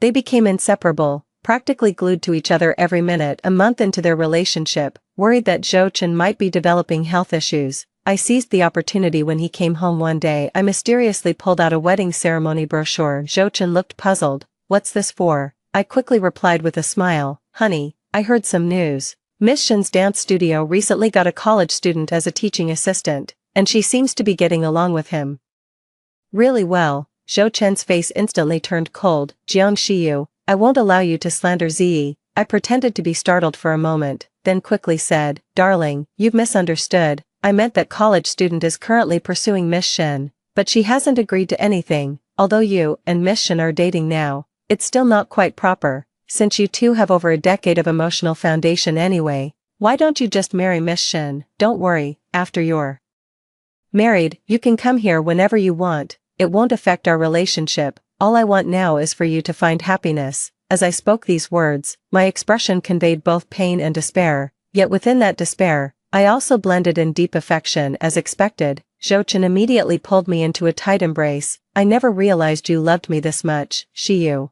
Finding you in this lifetime is truly the greatest honor I could ever have. With that, Zhou Chen lowered his head to kiss me. I quickly dodged him. Darling, you can't kiss me before you marry Miss Shen. Women are perceptive. What if she finds out we're still in contact? Didn't we already put on that breakup act for Miss Shen? So you've got to be extra careful. Women are incredibly perceptive. Make sure she doesn't find out you're still in touch with me. I finally managed to talk Zhou Chen down, and he even left right after Shen Ziyi called him. But the moment Zhou Chen was out the door, I sent Shen Ziyi a WeChat message. You bitch, you think you've won. The victory is mine. Zhou Chen has already agreed to marry me. After that, I snapped a photo of a wedding planning brochure and sent it to Shen Ziyi, along with the surveillance footage of Zhou Chen holding me tightly just moments before. That night, Zhou Chen blocked me on WeChat. Later that evening, I saw photos of Zhou Chen's successful proposal in Shen Ziyi's social media feed. At the same time, I received a friend request from an unfamiliar WeChat account with the message, from now on, I'll contact you through this alternate account. Staring at Zhou Chen's WeChat profile, I curled my lips in a scornful smirk. It's true what they say, for men, the forbidden fruit always tastes sweetest. Shen Ziyi and Zhou Chen's wedding took place just 1 month later. All thanks to my relentless efforts over that month, I made sure to flaunt every new gift Zhou Chen gave me. I worked hard to boost Zhou Chen's emotional investment, reinforcing the impression that I was head over heels for him, so he'd keep showering me with money. It finally happened after Zhou Chen gave me his mother's antique necklace. Shen Ziyi completely lost it. She rushed to get the marriage certificate with Zhou Chen and hastily organized their wedding, but she had no idea how selfish Zhou Chen really was. I never actually owned that necklace. He had registered it entirely under his own asset list. I only have the right to use it, not to own it. But fortunately, Zhou Chen married Shen Ziyi. After that, as always, I wholeheartedly provided Zhou Chen with unwavering emotional support, loving him without ever intruding. With deep affection, I wished him and Shen Ziyi a lifetime of happiness together. 3 months into their marriage, Zhou Chen collapsed at the office one day. The moment I heard the news, I deliberately changed out of my nice clothes, threw on my pajamas, and even ran barefoot to the hospital. And right as Zhou Chen came to, I slapped Shen Ziyi across the face. 3. I screamed at her hysterically, is this how you take care of him, Shen Ziyi? I gave you the man I love with all my heart. I looked after him for 10 years without a single incident, and you managed to land him in the hospital after just 3 months of marriage. As I spoke, I collapsed onto Zhou Chen's body as if in excruciating pain, sobbing uncontrollably. Zhou Chen, are you okay? Please wake up. I regret it. I regret ever letting Shen Ziyi have you. My desperate cries, like the mournful call of a thornbird, echoed ceaselessly through the hospital room. Shen Ziyi was seething with rage, gritting her teeth as she rushed over, grabbing and pulling at me, ready to slap me. But in the next instant, Zhou Chen, now awake, stopped her. Stop right there, Shen Ziyi. If you dare lay a hand on her, you'll have me to deal with. His face filled with concern as he looked at my bleeding feet. Why didn't you wear shoes when you went out? I sobbed and collapsed against him. I heard you were sick, and I was so terrified, I completely forgot about putting on shoes. Zhou Chen, I can't live without you. Saying this, I held him tightly again, my embrace full of anguish. The slap mark on Shen Ziyi's face hadn't faded yet, and her face turned pale as she saw me and Zhou Chen locked in a tight embrace. She turned to Zhou Chen furiously and said, Zhou Chen, don't forget, I'm your wife. Zhou Chen's expression turned equally grim. So what? Shiyu is also my woman. Shen Ziyi's face grew increasingly livid, and even clenching her fists couldn't contain her rage. But seeing her expression, I only responded with a mocking smile. So now you're angry. All I did was give Shinzi a taste of her own medicine, everything she put me through in our past life. After that, I visited Jochen every day, always telling him how much I loved him and how miserable and heartbroken I felt. Yet I never once bathed him or emptied his bedpan. Instead, it was Shinzi who ended up as Jochen's caretaker. All the suffering I endured in my previous life, being hit by a cup, scalded by boiling water, was now falling squarely on her. Every time I saw Shinzi being mistreated by Jochen, I'd sob and provoke her. "Miss Shin, if you don't want to take care of Jochen, I will. Please don't come to the hospital anymore. No matter what happens to Jochen's health or what he becomes, I'll always want him." Moved by my words, Jochen gripped my hand tightly once again. Meanwhile, Shinzi's face turned increasingly pale with rage. I couldn't help but laugh every time I saw her, barely containing her greed for Jochen's fortune. Little did she know, I had long since placed the very blade that would secure Jochen's fortune right into his own hands. Just 1 month after Jochen fell ill, I handed him a positive pregnancy test and I told him, "Jochen, I'm pregnant. I used the sperm you previously stored at the hospital for IVF. I'm sorry for doing this without your consent, but I truly can't bear to lose you. Even if you're gone someday, I want a child who looks just like you to stay with me." Jochen's eyes were trembling with overwhelming emotion at that moment, but afterward, he started insisting that I keep my pregnancy a secret from Shinzi. Not only from Shinzi, even my prenatal checkups had to be at the private hospital he arranged. On top of that, he began reasserting control over the company and restructuring its power dynamics. In this life, Shinzi is different from my previous self. She holds a more esteemed status than I did and is the legitimate Mrs. Shin in every sense. So when Jochen fell ill, she began taking control of his company. But no matter how capable she is, Jochen remains the true founder of this company. That's why Jochen's situation is also different from the previous life. In his previous life, all he had to do was lie back and focus on his recovery, but in this life, not only does he have to help me reclaim the power Shinzi holds, he even has to endure Shinzi's betrayal. A man like Jochen could never tolerate the woman he once controlled snatching everything away from him. His illness was already diagnosed far too late, and with the added stress of managing the company, Jochen's condition deteriorated rapidly, and all I ever offered him was emotional support. "Jochen, I'm begging you, please stop dealing with company matters. All I'm asking is for you to focus on getting better. I don't want the money, I don't want any of it, I just want you." But Jochen would always grip my hand tightly and say, "You may not want it, but our child will." After that, he'd push through his exhaustion and work tirelessly through the night, and every time after staying with him, when I stepped outside the hospital room, I'd instinctively rest my hand on my belly with a quiet joy. There, sweetheart, once mommy gets the inheritance, I'll take you traveling all over the world. The baby I'm carrying isn't Jochen's at all. I picked the donor from a sperm bank. A man like him deserves to die without an heir and without a proper burial. He's utterly unworthy of having children. I even destroyed the sperm samples he had stored at the bank. In just 3 months, Jochen was already on his last breath. He was clinging to life by an oxygen tube, yet stubbornly refused to let go. It wasn't until the lawyer he had arranged stepped into the hospital room, and they spoke for a full hour. Only then did he call me into the room. He gripped my hand tightly. "Shiyu, I've failed you in this life, never giving you the marriage you wanted, but in a way, I've made it up to you, and to the child you carry. I've finally left all my assets to you." Jochen then passed out. Watching him collapse onto the bed, I simply turned my calm gaze toward the lawyer. "So I'm now the de facto head of Jochen's company, correct? There's no way Shinzi can take it back now, right?" The lawyer looked at me with surprise in his eyes. After all, during the time I had been accompanying Jochen, I had been constantly weeping, with tears that never seemed to stop. This was the first time I had spoken in such a cold, detached tone, but he still answered my question. "Yes, Miss Jiang, President Zhou has already arranged everything." I let out a long sigh and walked over to Jochen. Looking at his tightly shut eyes and his emaciated, skeletal body, I said coldly, "Then inform the doctors that there's no need for any further resuscitation efforts for President Zhou. He can go ahead and die in peace." The lawyer's eyes met mine, brimming with terror. I simply responded with a composed smile. That very night, Jochen was dead. After Jochen's death, I didn't bother with a funeral.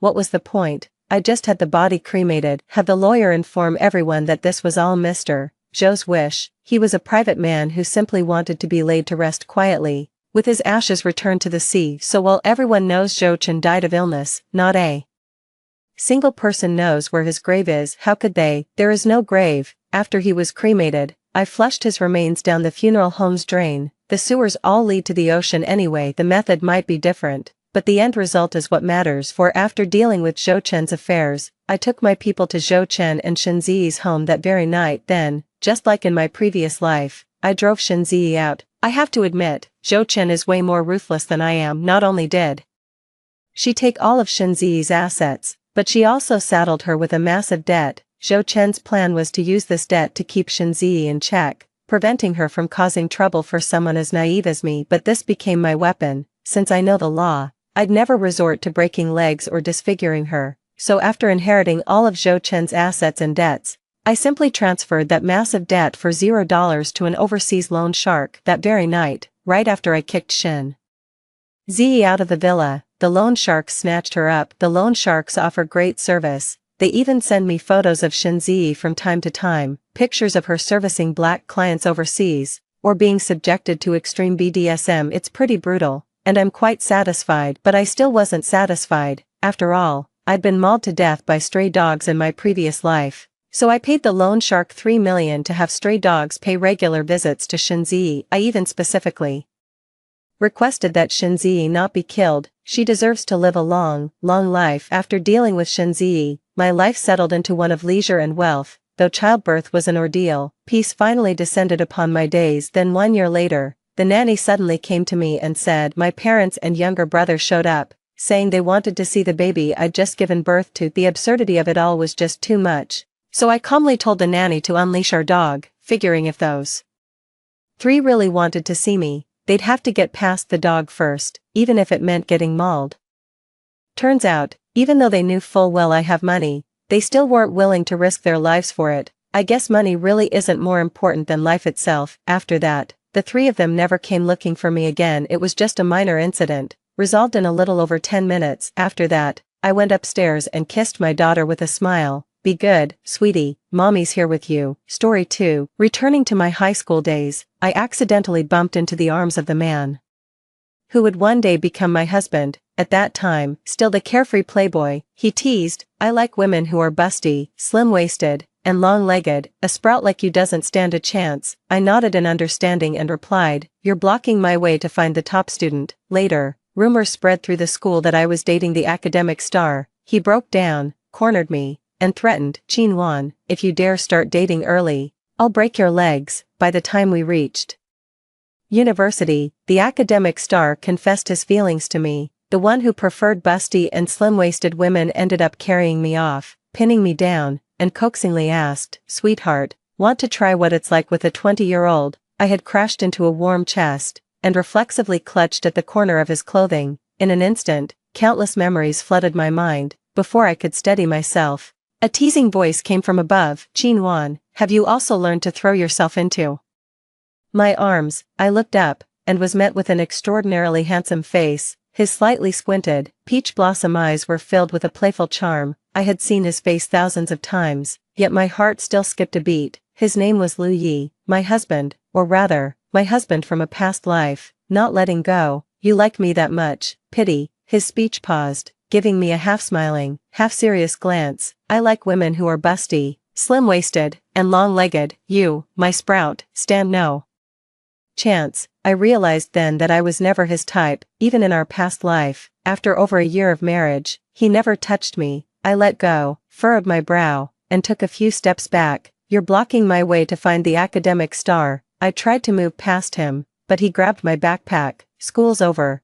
Why not come home with me instead of looking for the academic star? I yanked my backpack back, giving him a cool glance. Mind your own business, Qin. Gotten a bit too bold, have you? If it weren't for the old man's orders, this young master wouldn't bother with you. After saying that, regardless of my struggles, he wrapped one arm around me and forcefully carried me away and stuffed me into his car. My face flushed with anger, I pushed him away. Stay away from me. His eyes crinkled slightly, deliberately leaning in a bit closer. What's wrong today? You're as temperamental as a pufferfish. Ignoring him, he chuckled lightly and hooked my chin with his finger. Angry already? Don't touch me. I slapped his hand away and turned my face towards the car window, recalling images of him with other flirtatious women from a past life. The voluptuous women looked at me with mocking eyes. Could your bland figure ever excite Mr. Lou? Then she casually pulled down her neckline, revealing ambiguous love bites. Have you ever seen his wild side in bed? Suddenly, I felt nauseous. Our marriage began as a drunken joke about a union between the Lou and Chi families when we were both too young, our parents still alive. After my parents passed away unexpectedly, I was taken in by the Lou family. Unexpectedly, Lou's father, a man who greatly valued promises, forced Lu Yi to marry me after we graduated from university. Perhaps due to pressure, Lu Yi did not refuse, and I wasn't opposed to the marriage either. After all, being someone who values looks, Lu Yi was undeniably handsome. Even without love, just seeing him was a pleasure. I thought I could overlook his infidelity. But reality proved otherwise. Deep down, I clearly realized I liked him, even though I was aware that he wasn't a good person, an acknowledgement I found difficult to accept. So, I immediately asked Lu Yi for a divorce and moved out of his house. As I drove, I found myself aimlessly unsure of where to go next. Then, after a head-on collision with a truck, I opened my eyes to find myself back in my high school days, facing Lu Yi teasing me about being skinny, hitting a sore spot once again. Perhaps because I was a premature baby and often ill as a child, my development was slower than my peers. I always appeared younger than my age, even after being taken in by the Lou family 3 years ago and receiving special care. My physical development still lagged behind my peers. Alright, it's all my fault. Have some milk to calm down, Lu Yi said, handing me a bottle of milk with a tone like he was talking to a child. I was so angry I wanted to smash the milk bottle on his head. Whether it was Lu Yi now or 6 years later, he was equally irritating. He kept talking and playing with a strand of my hair. When I couldn't take it anymore and kicked him towards the other side of the car, he suddenly asked the driver to pull over. The window rolled down, and I heard Lu Yi whistle towards the roadside. Hey, goddess, need a ride? Looking sideways, I saw Jiang Ruan, dressed in a black leather skirt and carrying a guitar case. The campus goddess of University A. Lu Yi had often visited University A to pursue her. Despite his poor academic performance, he claimed that the goddess should wait for him to get into University A. Jiang Ruan, unaware of my presence in the back seat, started to open the car door. Lu Yi pointed to the front seat. Goddess, sit in the front. My little friend here is throwing a tantrum and won't let me near. Jiang Ruan looked over and nodded with a smile at me. Once she got into the car, all of Lu Yi's attention was drawn to her. With him endlessly praising her, he complimented her skirt, the small braid beside her ear, and everything about her that matched Lu Yi's aesthetic perfectly. Unfortunately, in a past life, Lu Yi couldn't decide on his own marriage, and his dream of marrying the goddess was shattered. Jiang Ruan had joined a band outside of school, where she was the guitarist. They were performing at a bar tonight, and she invited Lu Yi and me to watch. I excused myself, saying I needed to study at home. Lu Yi disagreed irrationally and dragged me straight into the bar saying, all you know is studying, you've become dumb from it. Facing Lu Yi, who was already 8 meters tall, I felt as powerless as a little chick. Other than calling him a tyrant, I had no choice. After sitting down, Jiang Ruan left first to prepare backstage. After a few romantic songs, it was Jiang Ruan's band's turn, different from the earlier soft tunes. Their music ignited the whole venue, and even I couldn't help but be captivated. Jiang Ruan, playing the guitar on stage, was effortlessly cool, making me admit that Lu Yi had great taste. She was someone even I liked. A hand waved in front of me. Are your eyes glued to the stage because she's that beautiful? Yes, very cool, I replied, brushing Lu Yi's hand away and applauding enthusiastically for the performance. Cooler than me. I rolled my eyes at him as a response to his narcissism. Lu Yi clicked his tongue and shook his head. You've seen nothing yet. Let me show you what cool really is. As one performance ended, he stood up, walked to the stage, and after whispering something to the drummer, took his place. Under the spotlight he winked at me as if to say, watch this. With a mix of roguish charm and wildness, he easily thrilled the entire audience with his drumming. People in the crowd began to scream and take photos. That guy on the drums is way too handsome. Even Jiang Ruan showed a look of admiration as we were leaving. Lu Yi walked backwards in front of me, a smug look on his face. How about that? I'm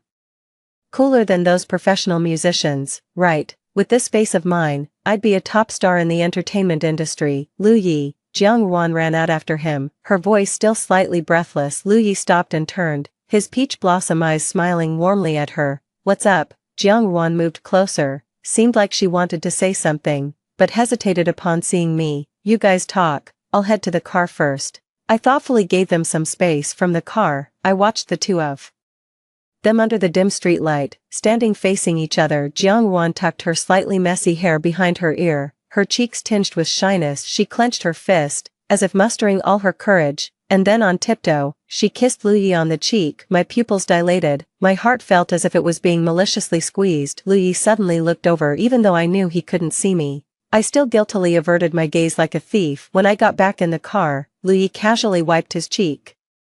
You didn't see anything just now, did you? No. He seemed to breathe a sigh of relief and tousled my hair. Why do I feel like you're still not happy? Are you still mad about my joke earlier, calling you bean sprout? I moved his hand away, not wanting to deal with him. After getting home, I hastily ate dinner and then retreated to my room. Pulling out my workbook, I stared at the unfamiliar problems until my head throbbed, and finally, I just closed the book and went to bed. In my groggy mind, all sorts of jumbled memories threatened to explode my brain. Gradually, my entire body felt as if it was in a furnace, my bones aching from the heat. In a haze, I seemed to see Lu Yi's face, twisted and terrifying. He reached out to hug me, and I stared at his cheek, crying out in irritation. I disgustingly pushed his face away, but he kept coming closer, so I scratched wildly at his face. He restrained my hands and held me tightly, his voice both anxious and soothing by my ear. Sweetheart, be good, okay? It won't hurt once we get to the hospital. When I awoke, I was lying in Lu Yi's arms, feeling sore and weak all over. He was behind me, holding my hand as he clipped my nails. I didn't move, just quietly watched his actions. When he finished with the last nail, I moved my head and looked up at him. His handsome face now bore several scratch marks. Lu Yi, will you be my brother? He placed his hand on my forehead. Silly, haven't I always been your brother? A sense of security instantly filled my hollow heart, as if I had grabbed a lifeline. Maybe I was wrong in a past life. Being relatives suits us better than lovers. With this realization, even Lu Yi seemed more agreeable to me. I guiltily pointed at the scratch marks on his face. Did I do that? He propped me up against the headboard and took a thermal lunchbox from the table. He scooped up a spoonful of rice porridge and brought it to my lips. Who else would dare touch my face but you? I gave a sheepish smile and apologized. I reached for the spoon to feed myself, but he moved it away. Don't move around, you really are my ancestor now. The old man would have come through the phone to smack me for not taking good care of you if he knew. I don't know how he gets his information so quickly abroad. There must be a traitor in the family, daring to tattle on me. Listening to his complaints, I suddenly felt like laughing. It's great to have a chance to live again. This time, I will definitely find my happiness. After recovering from my illness, I threw myself into my studies. Besides that, I began to drink milk and eat nutritious meals every day, and I kept up with regular exercise. I believed that with my efforts, I would develop better than in my previous life. Lu Yi noticed that I had signed up for yoga at the gym and he signed up for basketball. Usually, at this time after school, he would have been playing games on his computer. I thought about it and advised him, you don't need to exercise just to keep me company. I can manage on my own. He glanced at me sideways. Who said I'm doing this for you? I just felt like playing basketball. I shrugged and ignored him. An hour later, when the yoga class ended, I was leaning on the wall as I walked out of the studio. As soon as I stepped out, a hand grabbed my arm, and Lu Yi's voice came from above. What's wrong with your legs? Trying hard not to cry, I said. I have a cramp. He sighed and squatted in front of me. Chi Wan, what would you do without me? Come on, I'll carry you back. No need, I can walk slowly. Lu Yi reached out and swept me into his arms, disregarding my protest. Hold tight, or don't blame me if you fall. Lu Yi, put me down. He pretended to throw me, which frightened me into clinging tightly around his neck. His prank successful, he laughed heartily. Now you're behaving. Annoyed, I pinched his cheek hard. He then suddenly sped up. Lu Yi, slow down, I'm scared. Say something nice. Lu Yi is the kindest person in the world. Lu Yi is not nice at all. He's the most unreasonable person in the world. That was my first thought when he accused me of puppy love a week ago. After a pop quiz, looking at my disastrous test paper, I approached Yan Zhao from the next class, hoping to discuss my academic issues. After all, he was known for his excellent academic performance and was patient and good-tempered. His way of explaining topics was easier to understand than the teacher's, and I had consulted him before. This time, too, I approached him with ease. After flipping through my test paper, Yan Zhao gave me a strange look. Did you write this mess on purpose? You weren't this bad before. I smiled awkwardly. I hadn't touched high school problems for years. How could my level not drop? If I said I woke up and forgot everything I knew, would you believe me? He didn't comment and just started explaining the problems to me. This continued for a week, and as a thank you, I would bring him some tasty treats. Over time, rumors started flying. Rumors said I was feigning ignorance under the guise of seeking advice, but actually, I was pursuing Yan Zhao. Some even took misaligned photos and posted them on the school forum. What was merely me whispering a question in Yan Zhao's ear was shot as if I was kissing him. My leaning on his chair was captured as if I was resting on his shoulder. When I was unaware of these pictures on the forum, Lu Yi suddenly appeared. His face full of anger, he yanked me up from the seat next to Yan Zhao. Lu Yi, what are you doing? He gripped my hand painfully. His strength was great. I just couldn't break free. After being forcibly dragged out of the classroom, Lu Yi pulled me into an empty classroom. He trapped me between his arms and scolded me harshly. Qin Wan, how old are you to be thinking about dating so early? I'm not dating anyone early. If you're not dating, then why were you so close and affectionate with him? If it's a peck on the cheek now, will it be a kiss on the lips next? I told you I'm not. Stop falsely accusing me. I had never been yelled at like this in my life. He wouldn't believe what I said,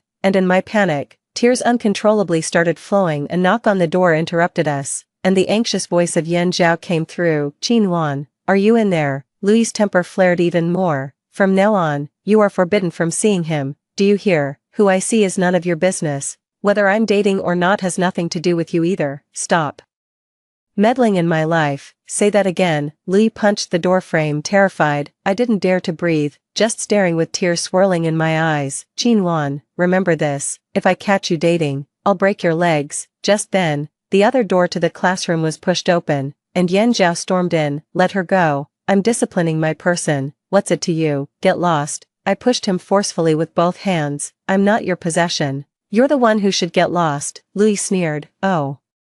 Really? I can't manage you. Is that it? Then I'll call someone who can. 2 hours later, at the guidance office, Lu Yi's mother and Yan Zhao's parents were all present. The corridor outside the window was filled with curious classmates. I wished I could just disappear in my last life. I never had to have my parents called in during my whole student career. This life, however, I was experiencing a social death. Lu Yi, the instigator, stood with his arms crossed against the wall, waiting to see me get disciplined. I glared at him fiercely and explained to everyone that Yan Zhao and I were not in a romantic relationship. Yan Zhao also insisted it was all rumors and demanded an investigation into who was spreading manipulated photos online. After a series of questions and investigations, the truth finally came to light. The student who took the photos admitted their mistake and apologized to me and Yan Zhao. Lu Yi grabbed the student by the collar, furious. Are you sick? Who gave you the right to take those pictures? Lu Yi, let go. Look at yourself. His mother scolded with a disgusted look. Apologized to Nguyen. Lu Yi approached me, his face showing some embarrassment. I'm sorry, I misjudged you. But how do you explain being so close physically as a boy and a girl? I was about to lose my temper when his mother slapped the back of his head.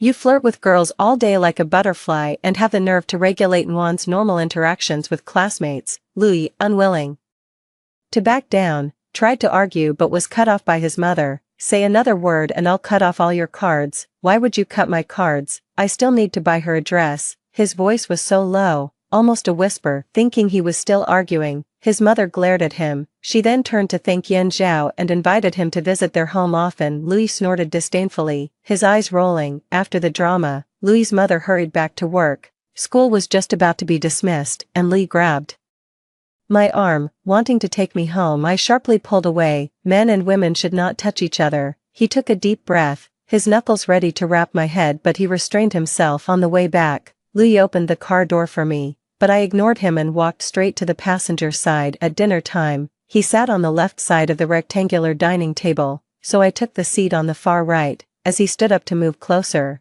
I raised my hand to stop him. Men and women should not get too close. This upset Lu Yi so much that he lost his appetite and sullenly returned to his room. Before bedtime, there was a knock on my door. Opening it, I saw Lu Yi and was about to close the door on him, but he wedged his foot in and handed me a cup of hot milk, pleading, "Sweetheart, can you stop ignoring me, please?" Hearing him use the nickname that my parents used to call me, I froze. It brought back memories of when they were still alive. After they passed away, I went through a period of isolation. When I first moved into the Lu household, I was cautious and barely spoke. At night, I would hide under my covers and cry, the image of my parents leaving me haunting my every moment, often making me so upset that I would fall ill. Lu Yi somehow learned to use that nickname during my bouts of sickness, comforting me by coaxing me to take my medicine and get injections, caring for me like a true older brother. Remembering his past kindness, I silently took the milk cup from him. "This is an exception," I said. His eyes lit up, and he immediately promised, "I swear I'll always trust you unconditionally from now on." Knowing he had upset me, Lu Yi became especially attentive. The next day, to my surprise, he even woke up early, not only calling me to get up but also thoughtfully preparing my toothpaste. After I washed up, he mysteriously guided me to sit in front of the vanity mirror. "I'll do your hair today." Stunned, I almost jumped. "Are you out of your mind?" He clicked his tongue. "You don't trust me. I've practiced a lot." It was strange to think of a man learning to style hair, but considering his flirtatious nature, it wasn't so surprising. It was probably another skill he picked up to charm girls. I expected him to tie a simple ponytail, but instead, he took out 2 braided bands adorned with small pearls and started braiding the hair by my ears. "How does it look? Pretty, right?" Staring at the mirror, I gave him a thumbs up. True to his form, he really put in the effort to charm girls. No wonder, despite his flirty ways, he was still popular among the ladies. If he were a bit more faithful, he could have been hailed as a living legend. On the weekend, Yan Zhao came to the Lu house to see me. Seeing him, Lu Ye's face darkened. "For someone touted as a scholar, you should understand basic pleasantries, right?" Yan Zhao pushed up his glasses and said calmly, "Lu, you might not be aware, but your mother hired me to tutor Qinwan until the college entrance exams." Lu Yi clearly didn't believe him.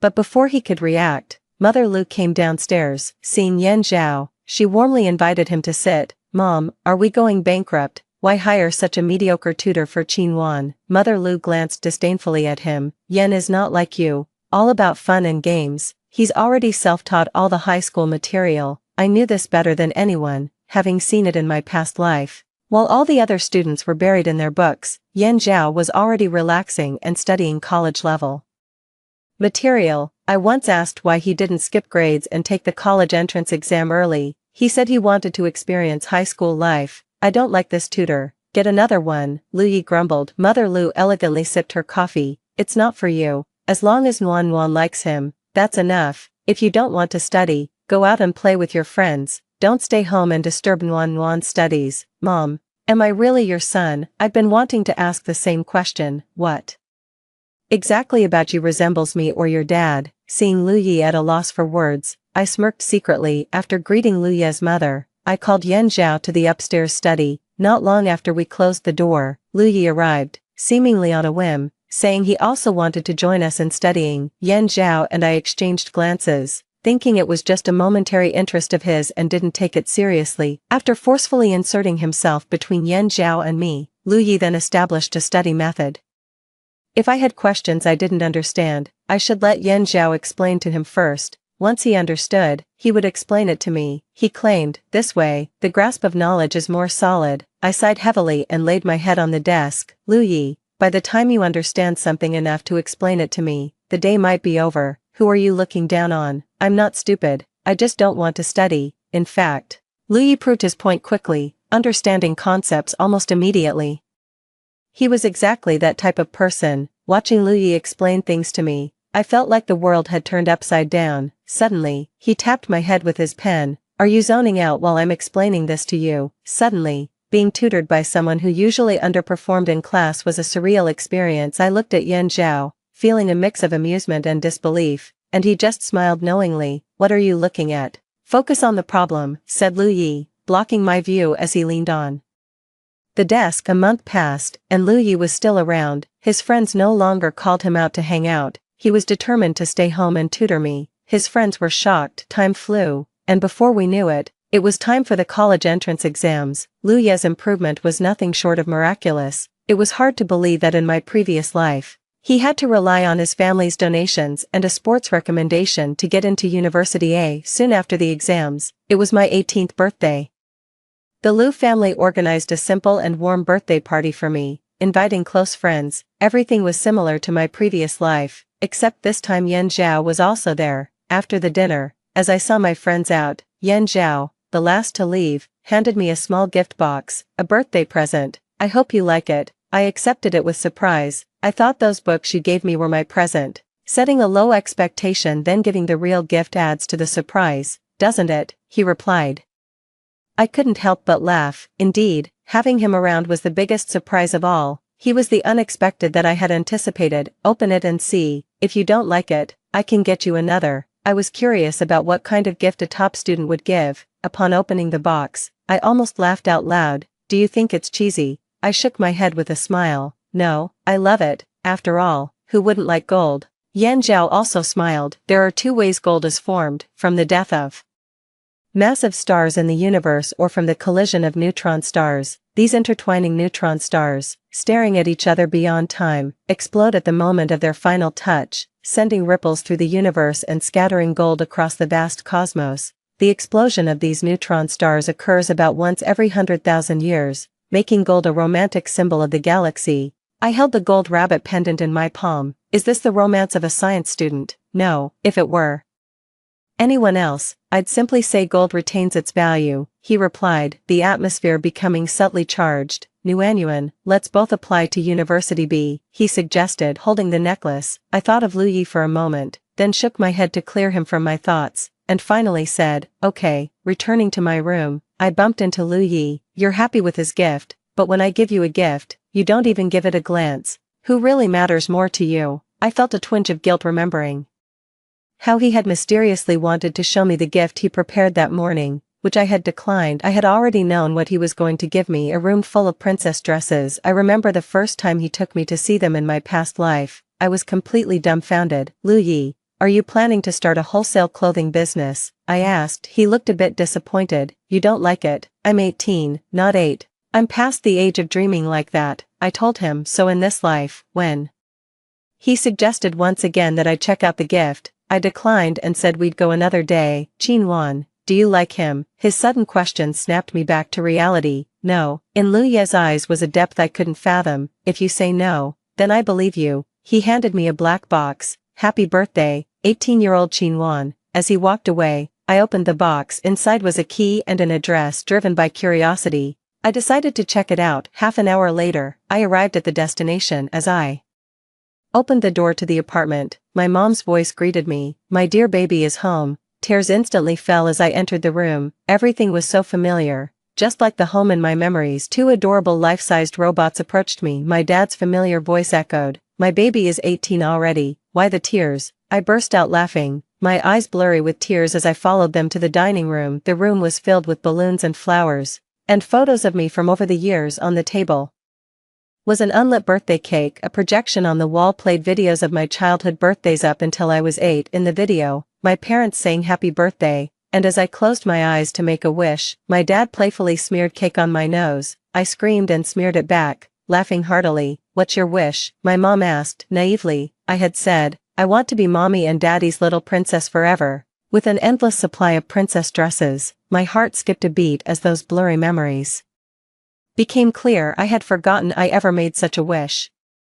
Reflecting on the past, it seemed like every birthday wish came true, except for this year's. Thinking back to when I was 18 in my past life, and Lu Yi gave me a room full of princess dresses, my nose tingled. So that was why he had given me so many dresses. Only now, in this life, did I understand his intentions, and it made my heart ache. The video continued, showing animated characters filling in for the birthdays they hadn't spent with me. When it reached my 18th birthday, the animated character of my dad told me to look for a gift in the room. I followed a path laid with petals to the balcony and pushed open the door leading to the next room. A room full of princess dresses greeted my eyes. For a moment, it felt like I was back in my past life. Only in that past life, Lu Yi hadn't let me open the door to the next room. I had misunderstood his intentions, even felt he was being perfunctory. Overwhelmed with guilt, I wanted to see Lu Yi immediately to tell him how much I loved this gift, truly loved it. But when I got home, I found out Lu Yi wasn't there. I called him, and Jiang Ruan answered. Lu Yi is drunk, come pick him up, she said. I hurried to the bar where Jiang Ruan was,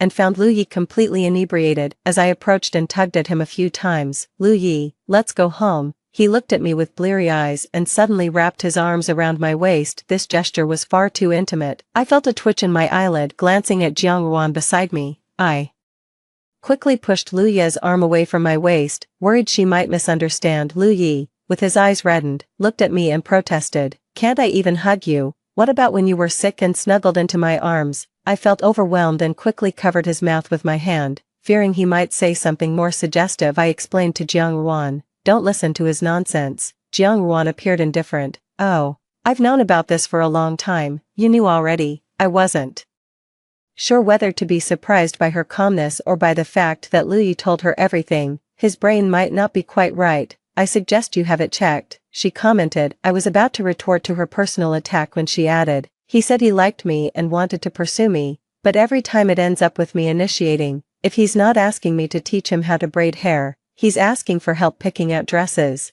I proposed we date, and he wasn't happy, saying he can't start dating early and corrupt me. Is he joking with me? Her words once again turned my understanding on its head. Wasn't Lu Yi supposed to like Jiang Ruan? I had even thought they were already together. Finally managing to get Lu Yi back into the car after much effort, he kept ranting. Qin Wan is a heartless ingrate. Considering he was drunk, I let it slide, trying to get him to sit properly. He shoved my hand away. Go find your top student. Don't bother with me. You only have eyes for him anyway. I genuinely started ignoring him, but then he looked at me with teary eyes, playing the victim. Qin Wan, you're truly ruthless, really leaving me behind. Have I not been good enough to you? I worry you'll freeze when it's cold, and suffocate when it's hot. When you felt insecure and sick, I held you all night long, my arms and legs numb, wishing I could take your illness. Anything you glanced at, I hurriedly brought to you, fearing you'd lose interest if I was too slow. Your casual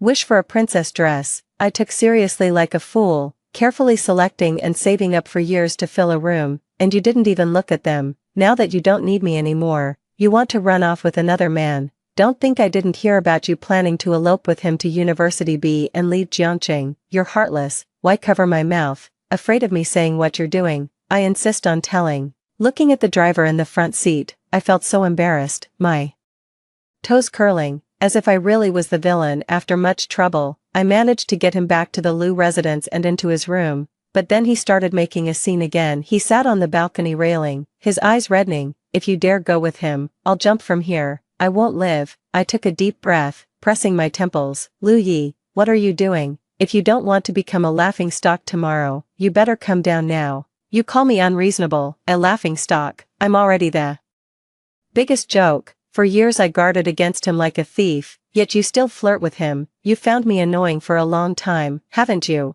Interrupting your romantic talks. Fine, I'll die right now and let you be together. Lu Yi, this is the second floor. You won't die from falling. I tried to pull him down from the railing, however, he shrugged off my hand and deliberately fell backward. Lu Yi. I was terrified and tried to pull him back, but his body weight pulled me down too. As we hit the ground, a pair of hands firmly held me in an embrace. Lu Yi landed on his back with a dull thud. Seeing blood trickle from the back of his head, I felt a chill run through me. Lu Yi. This dramatic episode ended with Lu Yi being hospitalized. After waking up, he seemed to remember the absurd things he had done, even when his parents scolded him, pointing fingers at him. He didn't talk back but silently took it all in, appearing much more mature overnight. Once they left, I sighed and looked at Lu Yi. How come I never noticed before how much trouble you could stir up? Is jumping off buildings fun? I asked in response. He silently covered his face with the blanket, a gesture of sheer despair. I couldn't help but laugh, pulling down his blanket. The gift you prepared for me. I went to see it last night, and I loved it. Lu Yi, thank you for everything you've done. Do you really like it? Don't you think it's childish? I really like it, a lot. He didn't just fulfill a childhood wish of mine but also one from when I was 18. I had always hoped my parents could witness me growing up. Lu Yi made me feel as though they truly had a part in my growth, as if they never left. Do you like it more than the gift Yan Zhao gave you? Lu Yi looked at me intently, facing his gaze. My heart skipped a beat. Those eyes were so compelling. Although he was just looking, it felt like a declaration of love. I looked away and nodded. So, are you still considering going to University B? He might not have wanted to hear the answer to that question. Half-jokingly, I countered, if I go to University B, are you going to jump off a building again? He turned his face away, ignoring me. Fortunately, when it came time to submit university applications, he didn't make a fuss anymore, but to my utter surprise, I received 2 admission letters from University B. When I saw Louis's name on one of them, I was sure the mailman hadn't made a mistake. I confronted Louis with the letter. You applied to University B too, as you see. He smiled at me. Why, I thought you always wanted to go to University A. What do you think? Louis stepped closer, causing me to step back until I was against a wall with no way to escape. He rested one hand beside my ear against the wall, leaning in slightly, his warm breath on my face. Why do you think I did it? He whispered. Heat rushed to my face, and I turned to run. I don't know. He blocked my way with his other hand, trapping me completely between his arms. Isn't it obvious enough? I've made a fool of myself, practically dying for you, and you don't think I see you as just a sister, do you? Isn't that what it is? I'm not your type. I used to think my ideal type needed to have a big chest, a slim waist, and long legs, and that anyone who didn't fit these criteria wasn't suitable. But all those standards are for people I don't love. When I fell for you, all those standards shattered. Louis, I like you. Only you. My heart raced, more from disbelief than shock. Louis, go. Play this game with someone else. Don't joke with me, or we can't even be friends. I'm not joking. I'm serious, but I don't like you, and I'm afraid to like you, because of a past life. He casually dropped the bombshell. My eyes widened in shock. You remember too, as he nodded. All the bitterness in my heart surged forth. How can you even say you like me knowing you have memories from a past life? Does liking me mean constantly seeking the company of other women? Louis, you disgust me. Louis wrapped his arms around me from behind, stopping me from leaving. His voice was low and choked with emotion as he whispered in my ear, there was never anyone else, there has never been. The one I've loved from the beginning to the end has always been you. I've never touched anyone else. All those rumors are false. At first, I didn't understand that my feelings for you were of love. I thought my care and possessiveness were just because I saw you as a sister, but later, I realized it was different. So when the old man suggested we get married, I was truly happy, but soon I realized you didn't care about me. You weren't concerned about the scandals surrounding me, nor whether I came home or not. That's why I never dared to touch you. I was afraid you couldn't accept it. Louis mentioned again the woman who came to provoke me at the beginning. He had never touched her. It was she who drugged him in an attempt to climb the social ladder. He simply turned the tables and let her face her own music. Her plans thwarted and her reputation ruined. She came to me in a fit of rage, trying to drive a wedge between us, and I actually believed her. Without confirming with Louis, I asked for a divorce. You have no idea how my heart shattered when I heard over the phone that you wanted to divorce me. Nguyen, since we have a chance to start over, can you give me another chance? I didn't give Louis an answer because I was too scared to try again. In the following days, I kept avoiding Louis. This avoidance lasted until the beginning of the school term at this university far from home. The only 2 people I knew were Louis and Yan Zhao. Because I was avoiding Louis, I ended up interacting more with Yan Zhao, but Yan Zhao was also busy. Right from the start, he was a favorite of the professors and was often pulled away for tasks. Even on the rare occasions we managed to make plans,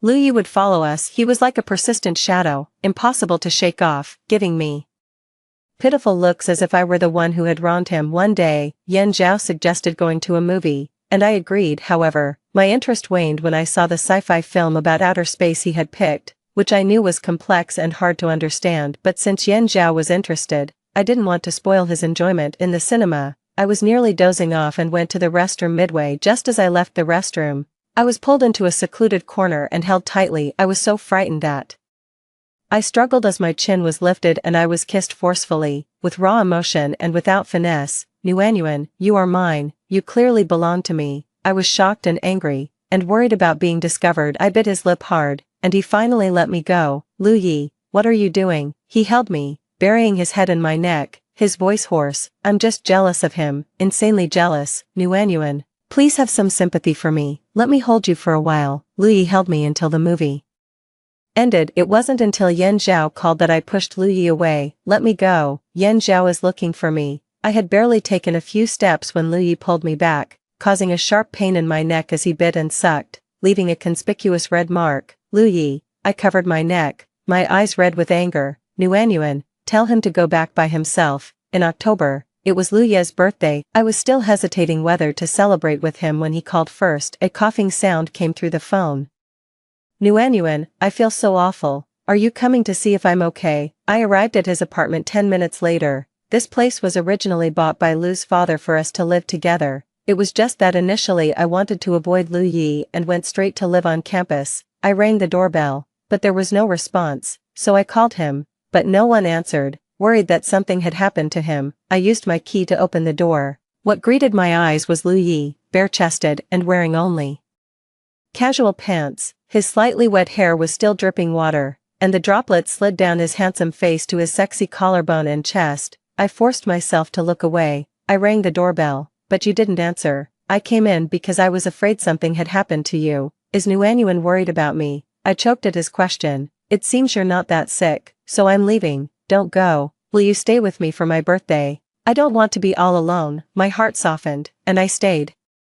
His birthday celebration was a candlelit dinner, all prepared by himself. The fruit wine he made was delicious, but it was quite strong. His black shirt was unbuttoned at the top, and his skin shimmered seductively under the candlelight. Nuanyuan, do you like what you see? Want to touch? Seeing me silent, he added, tell me your true feelings, and I'll let you touch. It looks good. I want to touch. He smiled like a mischievous spirit, guiding my hand under his collar to glide across his chest. Nuanyuan, you like me, don't you? His lips were close to my ear, whispering these enticing words. He looked into my eyes, his warm breath mingling with mine, both ambiguous and scorching. Want to kiss me? Say you like me. I didn't speak but responded by kissing his lips. The next moment, he took control. The sound of our kisses and soft moans amplified in the quiet night. During a brief pause for breath, Lu Yi murmured, naughty Nuanyuan. The next day, I woke up to screams. Opening my eyes, I saw the startled face of Lu's mother. Lu Yi, I'm going to break your legs. How could you seduce Nuanyuan into bed when she's so young? A few minutes later, in the living room, Lu Yi was kneeling shirtless. The ambiguous marks all over his body made me want to crawl into a hole. What did I do to him last night? Am I that fierce? I covered most of my face with a pillow, listening to Lu's mother scold him. Actually, I didn't feel violated. If anything, I was the one who took advantage of him. Glancing at the marks on his wrists, my toes curled on the floor, and fragmented memories came together. Under the dim light, I was straddling him, and Lu Yi, with a soul-capturing smile, stuffed his tie into my hand and coaxed, Nuanyuan, say you love me, and I'm all yours. You can do whatever you want. If you're afraid that loving me doesn't feel secure, tie me up, lock me up, so I can only see you. Nuanyuan, say you love me. As if seduced by a devil, I uttered, I love you. He triumphantly buried his head in my neck and chuckled, naughty Nuanyuan, I love you too. Now it's reward time. My mind was full of mosaic images, and I regretted it so much that I bit the pillow. Lu's mother's voice brought me back. Nuanyuan, don't worry, Lu Yi will definitely take responsibility. Let's get engaged first, and then marry after graduation. How about that? I don't need him to take responsibility. Lu Yi became anxious. Then you have to take responsibility for me. My innocence has been tarnished by you, and I'm already traumatized. I can't even look at other women. You must take responsibility. Then why don't you try men? I muttered softly. Lu Yi, you're too much. After that incident, Lu Yi embarked on a year-long journey of acting like a resentful husband. He always made himself available for me to tease, and afterwards, he would demand a formal status from me. If he didn't get it, he would go around claiming that a heartless woman had deceived him both emotionally and physically. It was truly a tale that could make listeners sad and viewers cry sometimes. In his madness, he would buy all sorts of locks and give them to me. Lock me up. Will you love me then? I truly belong to you heart and soul.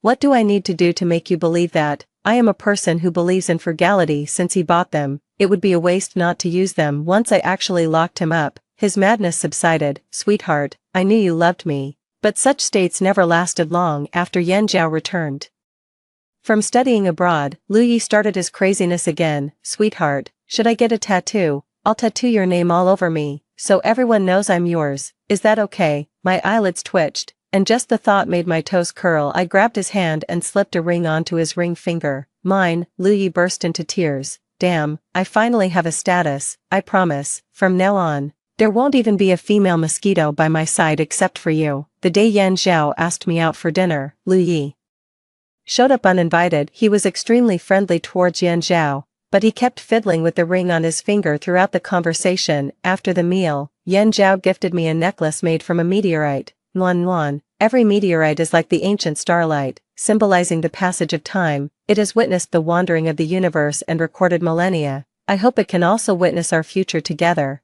Nuan Nuan, let's be together. Lu Yi shoved the necklace back into Yan Zhao's hands. Classmate Yan, why don't you stick with your cosmic stars? Nuan Nuan is mine. The next second, I was literally carried away by Lu Yi. Honey, would you like to try how a 20-year-old husband feels? It will definitely make you happy. That happiness lasted until the next morning. He held my waist with one hand, his husky voice in my ear. Sweetheart, your waist is so slim, I can't take this anymore. Get away from me, I cried out. Sweetheart, have some pity on me, I've been celibate since my last life. Lu Yi's uncontrollable joy angered me. Afterwards, I locked him up again. You better continue being celibate. Story 2. After spending a lifetime with my husband, I was reborn in my college days. I excitedly ran to find my husband and saw him confessing his feelings to the campus beauty under the dormitory building. Missing you would be the biggest regret of my life. 1. Gu Qiao. You've been standing in front of the mirror for at least half an hour. What are you doing? Of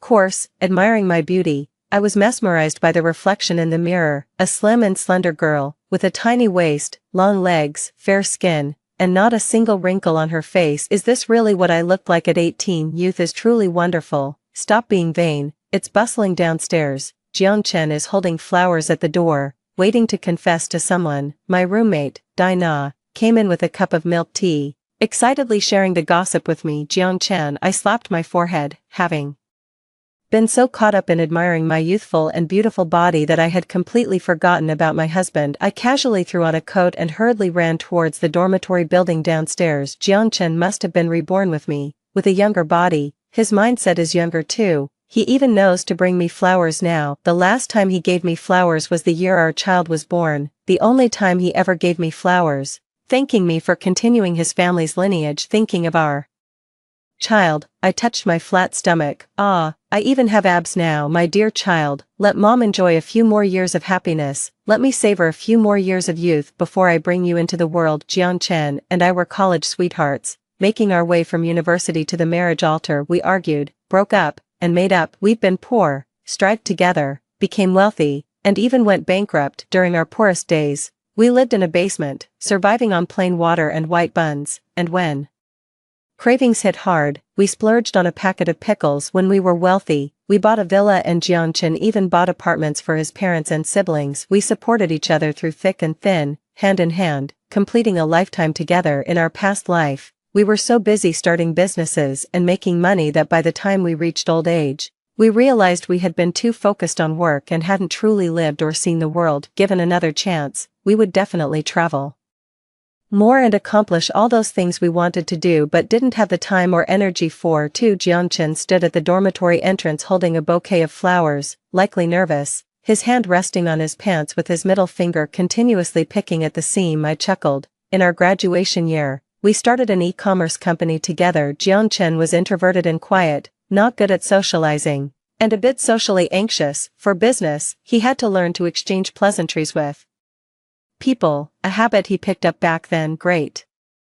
Jiang Chen was reborn with me. Gu Qiao, what are you looking at? My roommate and best friend, Zhou Xiaoxi, poked my arm, also curious to look outside. Just then, Jiang Chen turned his head, sunlight casting on his youthful and handsome face, his eyes shimmering with specks of gold. Seeing me, he shyly pressed his lips together into a smile, revealing 2 shallow dimples. Jiang Chen at 18 always made my heart flutter. He approached me with the flowers, just like in our past life, his every step matching a lifetime together. I took a deep breath and opened my arms, ready to embrace my happiness once again. Zhou Xiaoxi, I've liked you for a long time. Missing you would be the biggest regret of my life. Would you give me a chance to be my girlfriend? Zhou Xiaoxi was clearly flustered. She blushed, looking around as many onlooking students started to chant, say yes, say yes, say yes. I numbly withdrew my hands, only then realizing that Jiang Chen was passionately gazing at Zhou Xiaoxi. His gaze was straightforward and fervent. Amidst the bustling world, his eyes only saw Zhou Xiaoxi. I stood beside Zhou Xiaoxi, feeling like a mere backdrop, unnoticed by Jiang Chen, who didn't even spare a glance in my direction. So, Jiang Chen, who has been my husband for a lifetime, has he always harbored feelings for Zhou Xiaoxi? Instead, I staggered back 2 steps as memories from a previous life flooded my mind. It had rained lightly that day as I rushed out to collect a parcel. Zhou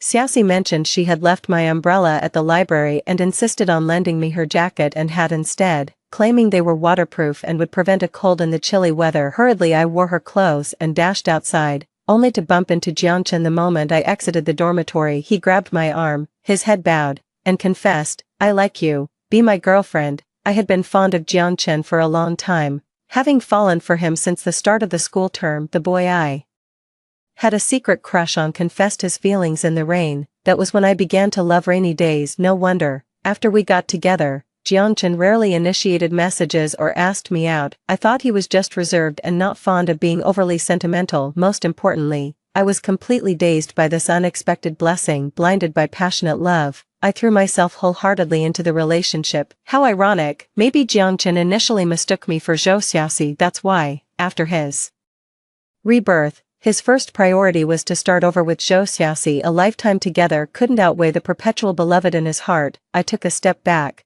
then another. Jiang Chen anxiously awaited Zhou Xiaoxi's response, his forehead beaded with sweat from excitement, one drop trickling over his eyebrow into his eye, yet, he kept his eyes wide open, fearful of missing her reply by even a blink. My heart felt as heavy as if it were weighed down, as though I had swallowed a chunk of ice in the bitter cold. How rare, even when we went to meet important clients in our previous life, Jiang Chen was never this nervous. When I was giving birth, his parents insisted on a natural delivery, arguing that a cesarean wasn't good for the child, but our baby was well nourished, and the doctor estimated he weighed over 7 pounds, recommending a cesarean. Pale-faced, I lay on the bed clutching Jiang Chen's hand, asking if he was nervous about the birth. He casually remarked, "Modern medicine is advanced. Don't worry unnecessarily," and then he went off to play video games. I was furious then, yet after the surgery, he brought me a bouquet of flowers. That's just how Jiang Chen is, a slap followed by a sweetener. He wasn't nervous about childbirth, meeting clients, our son's college entrance exams, nor about getting a daughter-in-law. But this confession, across 2 lifetimes, why was he so nervous now? I looked intently at Jiang Chen, the man I had loved all my life. His features overlapped with the shadows in my memory, shattering the beautiful dream I had lived. Stay together, stay together, stay together. The world around was noisy and chaotic, the sounds seemed distant and then close, and the figures before me overlapped. I pinched my palm. I felt like I might be suffering from heatstroke. I need to think it over. Facing the jeering crowd, Zhou Xiaoxi looked panicked. She glanced around the crowd and finally cast a pleading look at me. At that moment, Jiang Chen finally noticed me. He walked over briskly with flowers and firmly squeezed my arm. "Gu Qiao, this is wonderful. Are you here too? You're the closest to Zhou Xiaoxi. Please, persuade her for me. I've really liked her for many years now. I promise I'll treat her very well in the future. Please, help me." 2. The dazzling sunset bathed Jiang Chen in a soft golden light. I looked at his partly illuminated face against the light, and my memories took me back to the year we started our business. By the time we finished work at the company, it was already midnight, and there were no buses or subways running. Taking a taxi was out of the question since it was too expensive, and our home was quite far from the company. A taxi fare of over 30 yuan could cover both of our daily expenses. The winter streets were so cold that our toes numbed, but as I walked with Jiang Chen, breathing out misty air, I felt an unstoppable joy in my heart. Life was tough, but I was not alone. Having the person I love by my side made the future look promising and bright. Jiang Chen rarely took the initiative, but this time he held my hand and thanked me for being willing to endure hardships with him, promising a better life ahead. He said he loved me. 3. This is between the 2 of us. Why put Gu Qiao in a difficult position? Zhou Xiaoxi's crisp voice rang out as she walked up and took my arm, lifting her chin gracefully towards Jiang Chen. "I need to think about this. You go back first. Let's go, Gu Qiao, let's go have dinner." After saying this, Zhou Xiaoxi, leaving a dejected Jiang Chen behind, pulled me away. Come back to reality. Zhou Xiaoxi waved her hand in front of me. "Your noodles are going to get mushy. You look so preoccupied. What's on your mind?" Chewing on my chopsticks, my emotions were mixed. don't you accept Jiang Chen? I asked cautiously, then felt foolish having been reincarnated back to our college days. Jiang Chen and I were both free, legally, he owed me nothing, and the promises of the past life were just that, past. Now, we were neither spouses nor lovers. He indeed had every right to pursue happiness anew. Hey, just because he says something, doesn't mean I have to agree. What would that make me? Men, they only treasure what they can't easily have. Let's leave him hanging for a couple of days and see how he behaves. Zhou Xiaoxi spoke nonchalantly, used to the attention from many boys. Jiang Chen, despite his graceful looks, was not exactly a world-class handsome guy.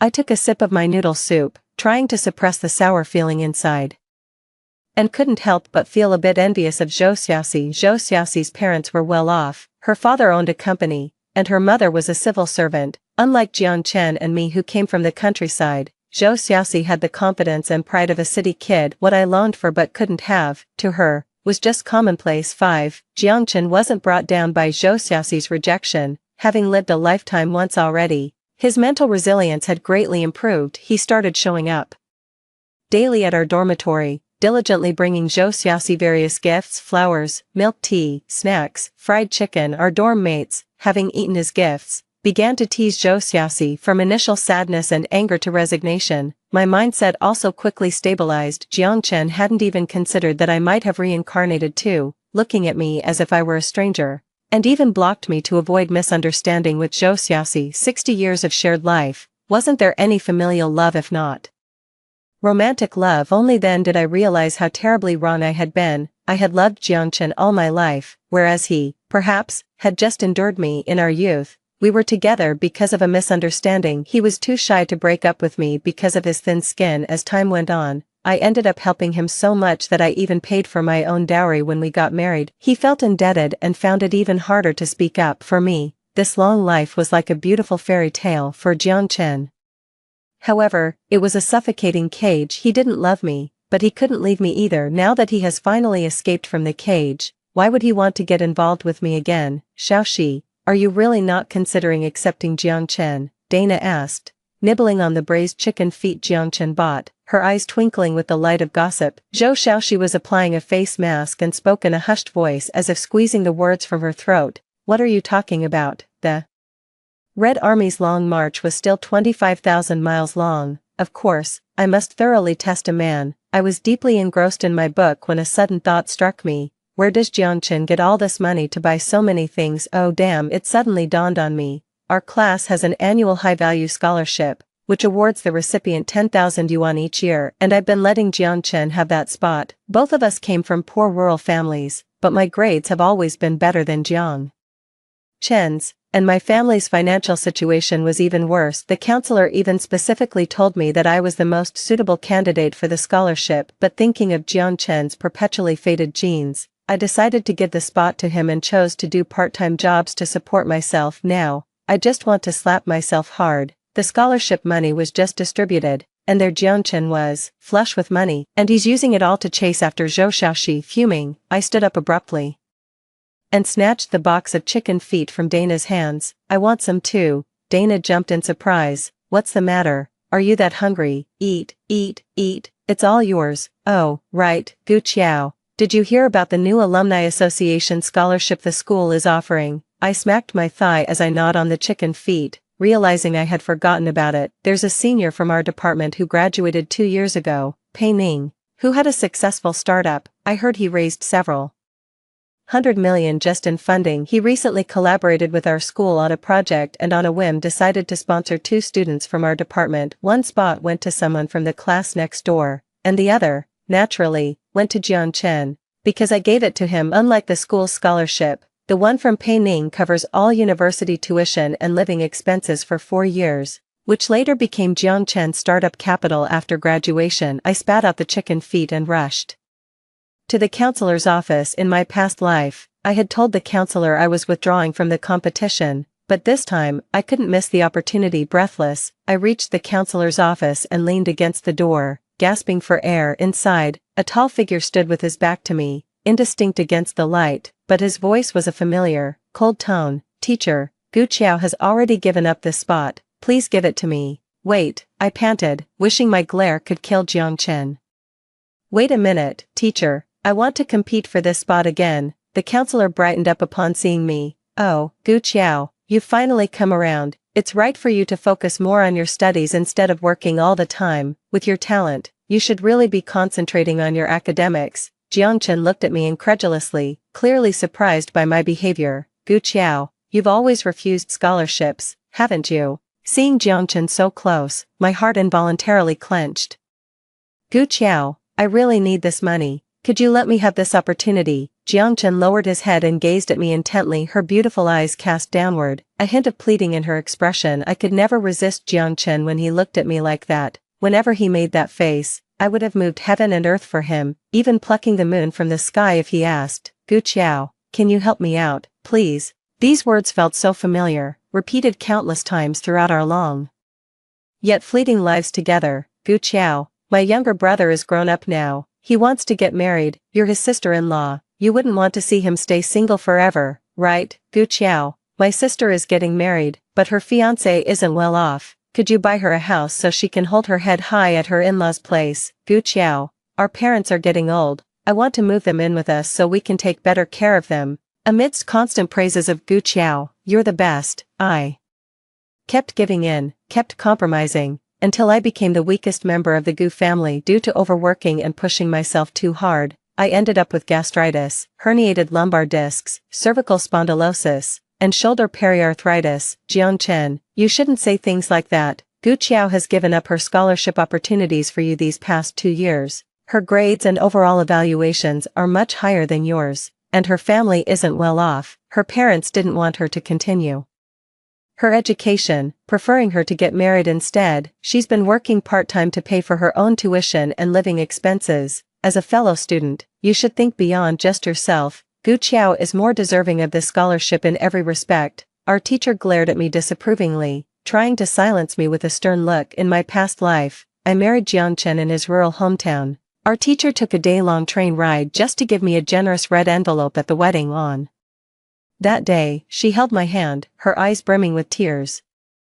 Gu Qiao, you need to learn to love yourself. It took me 2 lifetimes to truly understand the meaning of her words. In my previous life, Jiang Chen was the brightest light in my dim world, my salvation and my hope. Indiana, this life, I am determined to be my own light. Having left the office deep in thought, Jiang Chen looked at me again and again. He scrutinized me with furrowed brows, his gaze inquisitive and frankly quite rude. Unable to tolerate it any longer, I turned around. What are you looking at? Why did you suddenly change your mind? Jiang Chen asked tentatively. I found it somewhat amusing, since you so easily dismissed our past life and decided to start over. Naturally, I couldn't keep indulging and helping you as before, because I'm poor. Jiang Chen blinked, his expression somewhat bewildered. I never complained about my hardships in front of him, no matter the situation. I always managed to smile and insisted I was fine. Clearly, my behavior was vastly different from before my rebirth. Xiao Bao, you're here. Where's Xiao Bao? I looked around, meeting Jiang Chen's expectant gaze. Gu Qiao, you've been reborn too.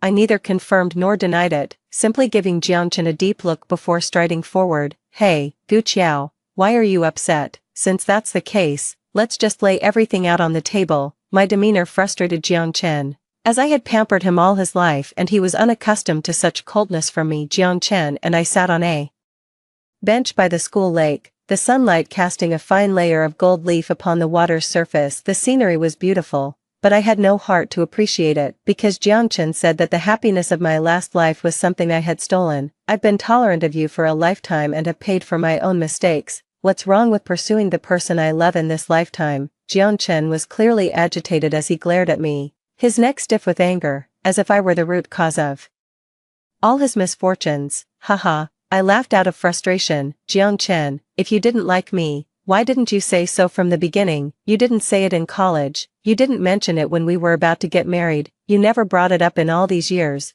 I didn't force you at gunpoint to marry me, did I? Jiang Chen grew even angrier. It's all your fault. Right after I confessed, you immediately told your roommate, and Dana, with her big mouth, announced it in the class group, saying I should treat everyone. If I broke up with you right then, what would our classmates think? After we got together, everyone kept saying how good you were to me, as if I'd be branded a heartbreaker the moment I left you. Gu Qiao, It's all because of you. You put me on this moral high ground, coercing me for a lifetime with conscience and morality. In my memory, Jiangchen was handsome. His pale skin and distinct features making him shine brightly. He was the most attractive person I'd ever seen, whether as a youth, an adult, or an old man. Squinting, I scrutinized Jiang Chen's face inch by inch and for the first time noticed that his skin, although fair, was slightly dull, and he had 2 pimples on his chin. His nose was high but a bit too broad, making him look less refined. The shining Jiang Chen was, after all, just a slightly more delicate-looking ordinary student. His glow came from my love, not from himself. Since that's the case, let's pretend we never knew each other in this life and never contact each other again. Goodbye. I stood up, turned, and walked away, feeling something inside me collapse into ruins. I came from a rural family that greatly favored boys over girls, where my parents saw having a daughter as a significant loss, trying everything to recoup their investment through me. In middle school, my parents repeatedly said that as soon as I graduated from junior high, I would start working. To escape the fate of working in a factory, I studied hard and eventually topped my city's exams to get into a prestigious school. The school waived all my fees and even promised me a scholarship. The village chief and local leaders also visited several times, urging my parents to let me continue my education. After high school, my parents agreed I could attend university, but I had to send home 2,000 yuan every month. I agreed without hesitation and then found an excuse to transfer my household registration to the school. After moving my registration, I blocked all contact with my parents. They had never traveled far in their lives and, due to their lack of concern, didn't know my specific major or class. With the help of the village chief, I finally freed myself from my parents. During my university years I became someone without a family, so I desperately longed for a home, for love. In my past life, I clung to Jiangchen like a drowning person grasping at a log. I so yearned for a home that even when Jiangchen was not always kind to me, it was still 100 times better than my parents. In that rural home, I didn't even have a room of my own. My bed was in a corner of the living room, devoid of privacy and dignity. I saw Jiangchen as my salvation. Any kindness he showed, I was ready to repay with my life. Now I realize that I shouldn't seek love from others. I should learn to love myself. No one but yourself can be your savior. I ran forward with large strides, leaving all my past and darkness behind. I eventually received the scholarship. My counselor mentioned that Pei Ning, the alumnus who provided the scholarship, wanted to meet me. Is it him? It turned out to be him. I stared in astonishment at the familiar man in front of me. He was one of our company's investors who injected funds to save us after our company went bankrupt. After I married Jiang Chen, he disappeared from our world. I didn't expect to see him again and couldn't help feeling excited. Hello, Senior Pei. Thank you, Senior Pei. My serious bow made him laugh. Please, have a seat. Meeting Pei Ning was delightful, and we even exchanged contact information. He mentioned that I could reach out to him if I faced any difficulties in life. Elated, I walked back to my dorm, believing in repaying kindness with even greater kindness. Pei Ning had helped me tremendously in his previous life, and he remains a benefactor in this life. I've spent a lifetime in e-commerce, and now, as it's just beginning to bloom, Pei Ning's company hasn't yet set up an e-commerce team. I could help him with this, considering it a repayment of his kindness. Feeling cheerful, I generously bought a bag of fruits and snacks to treat my roommates. Upon returning to the dorm, I found 2 large bags of KFC on Zhou Xiaoxi's desk. Seeing me, Zhou Xiaoxi handed me a burger and 2 egg tarts. Here, you haven't had lunch, right? Eat them while they're hot, Dana teased from the side. Go on, eat. This is the Joy Burger. I blinked in confusion. What burger? Oh, Xiaoxi is now with Jiang Chen. Zhou Xiaoxi rolled her eyes at Dana. Eat up. Even a chicken leg can't shut you up. I was surprised to look at Zhou Xiaoxi. She was with Jiang Chen. Zhou Xiaoxi glanced at me awkwardly. Living in the same dorm, virtually spending 24 hours together, I could hide my feelings for Jiang Chen from others but not from Zhou Xiaoxi, who slept across from me. The 2 hardest things to hide in this world are coughing and love. Zhou Xiaoxi adjusted her hair and gave an awkward smile. Gu Qiao, you don't mind, right? I gave a genuinely sincere smile. What are you talking about? Of course, I don't mind. We're friends. That's what matters. The past is dark and irretrievable, but the road ahead is bright and brilliant. Jiang Chen is just part of the past now. I only want to focus on studying hard and earning money. Dinner was with the past. Jiang Chen invited our entire dorm to have hot pot at the dinner table. He was very attentive to Zhou Xiaoxi, pulling out chairs, pouring water, peeling shrimp. Zhou Xiaoxi was touched but also a bit embarrassed. She kept glancing at me, worried I might be upset, but I just kept my head down, busily indulging in the beef and tripe. When Jiang Chen and I were together, we were both poor students. I was reluctant to spend his money, and our dates were always inexpensive fast food, splitting the bill afterward. It wasn't often that Jiang Chen could treat. I had to eat more, maybe even make up for what I missed in a past life. I used to think sincerity could be reciprocated with sincerity, but now I know, human hearts can't be traded for loyalty. When we settled the bill for dinner, Jiang Chen paid over 500 yuan. Normally, that would have been half a month's living expenses for him. We might be well off in our later years, accustomed to spending freely, but it's hard to adjust all at once. I wonder what he'll do when he realizes how hard money is to come by now. Everyone thinks being reborn means you know the secret to wealth, but here we are, second-year college students, unable to scrounge up 1,000 yuan between us. I remember some stocks that multiplied in value, though, but in the short term, there really hasn't been much change. Buying a house seems even more unattainable. We barely have enough to cover meals. Where would the money for a house come from? Jiang Chen's family situation is pretty similar to mine. The only difference is that he's a boy and the eldest son, so his parents spend all their money on him. That's why he is in a better position than I am. I started spending every day at the library, diligently working on marketing plans. Pei Ning owns a small smart home appliance company, which at the moment only sells in major shopping malls. As an experienced e-commerce professional, I know that time is opportunity. The sooner you enter the market, the bigger the piece of the pie you can secure. In my previous life, when Jiang Chen and I ran a company together, I was in charge of operations and sales, and he handled after-sales service and factory coordination, so planning was second nature to me, and within a few days, I had prepared a detailed business plan. Did you do this? Pei Ning asked, relaxed, sitting back in his chair, flipping through my business plan page by page. Staring at his handsome face, I couldn't help but feel a bit nervous. In my past life, although I had achieved some success through relentless effort, I was only slightly better off than the average person. But Pei Ning, he was the real tycoon. If I could gain his recognition and join forces with him, my achievements in this life could reach new heights. Not bad. Our team is already preparing to set up an e-commerce department. Come intern at my company when you're free from classes. Really, thank you, senior. I clenched my fists, my eyes sparkling as I looked at Pei Ning. All the hard work recently had finally paid off. Hello, here are your cheesecake, vanilla milk, and strawberry waffle. This was the only coffee shop near our school gate. The prices were steep, and I had only been here once with Zhou Xiaoxi. I watched in astonishment as the waiter brought a table full of cakes. Pei Ning straightened the crease on his sleeve and stood up, saying, all right, I have to leave now. Little girl, eat up, you're too thin. Pei Ning left, taking my carefully crafted business plan with him. I settled into the chair, slowly enjoying the cake. The cheesecake was very soft, with a rich creamy taste. So sweet. What did you say? Jiang Chen asked you for money. Dana stared at Zhou Xiaoxi in disbelief, and I was also surprised. After my initial shock, I somewhat understood. This behavior of Jiang Chen's was something I had indulged in the past. I worked hard at my jobs while he spent his time in the library after class. As a result, I ended up being more financially stable than him and often gave him money to help out. He was too proud to ask, so I just treated it as a loan. Jiang Chen and I were each other's first love, and we never got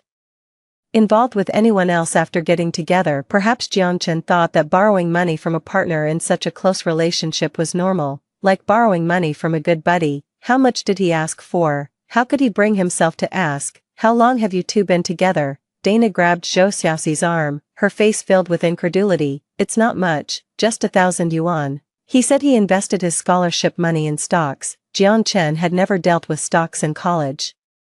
If I remember correctly, it wasn't until we were in our 40s and more financially settled that he started exploring investment and personal finance. Does he really remember the stock market fluctuations from his college days? It's not a small amount. 1,000 yuan is nearly a month's living expenses, and you only think it's not much because you're well off. Zhou Xiaoxi was also somewhat upset. I definitely won't lend it to him. What kind of man asks a woman for money if he doesn't have money? He shouldn't be dating. Recently, he's been buying me this and that, and now he expects me to foot the bill, but he didn't receive the same warm welcome or opportunities. He was mainly assigned to handle menial tasks such as printing and copying documents. After all, Jiang Chen's expertise was in customer service, which, in the realm of e-commerce, isn't highly technical. I thrived in my internship, seamlessly fitting into the new environment. Pei Ning, the company head, was quite generous with the internship salary and even provided a scholarship,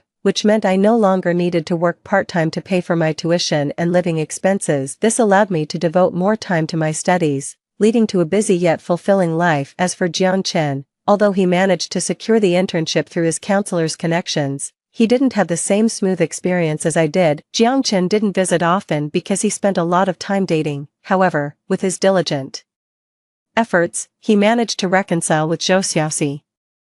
Jiang Chen treasured this relationship deeply, putting forth immense effort to maintain it. Dating was an activity that cost both money and time. He accompanied Zhou Xiaoxi on shopping trips, movie dates, and celebrated various occasions like birthdays, Christmas, and Valentine's Day. Money was spent like flowing water, and gradually, Jiang Chen began to feel the strain. He tried to take Zhou Xiaoxi to more affordable restaurants, but after just one visit, they ended up arguing. Can you believe how ridiculous Jiang Chen is? I spent 2 hours on makeup, washed my hair, and put on new clothes, only for him to take me to eat spicy hot pot. The place was so greasy, and just sitting there a while left a smell on my clothes and hair. He clearly doesn't respect me. Angrily, Zhou Xiaoxi threw her bag on the table, her eyes red with frustration. I was engrossed in my book when I heard this, and looked up confusedly. What's wrong with eating spicy hot pot on a date? Zhou Xiaoxi marched up to me and pinched my face. Are you silly? Him taking me to eat spicy hot pot shows that he values me as little as a bowl of spicy hot pot.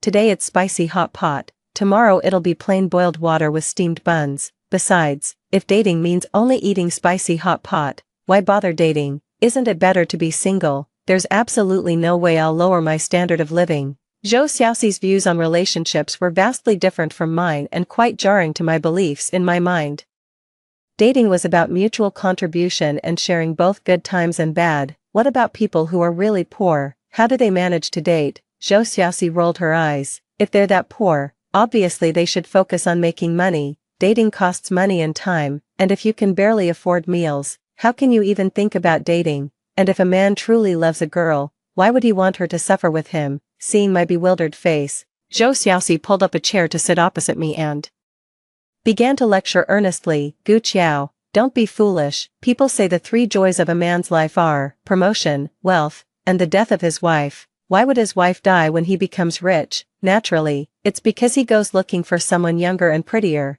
Do you think if you suffer with a man all your life, he'll be grateful? He'll only think he's amazing, that he has personal charm. Once he makes money, the first person he'll ditch is you. You've seen him at his worst, so he can't even brag in front of you. Isn't it true? After Jiang Chen became young again, the first thing he did was replace me, his long-suffering wife. I held Zhou Xiaoxi's hand. Keep talking, you're making sense. Back in our previous lives, although we were roommates, we seldom had time to chat. I was always working, rushing from one job to another with my backpack, hustling at the school gate's various shops. When my roommates were still sleeping, I had already left, and by the time I rushed back to the dorm at night, they were ready to sleep. Life continued at its own pace, with Zhou Xiaoxi and Jiang Chen frequently arguing. I, on the other hand, poured all my energy into studying and working. Summer came quickly, and I applied to stay in the dorm as usual. It had been 2 years since I last visited my parents' home. When I got married in my previous life,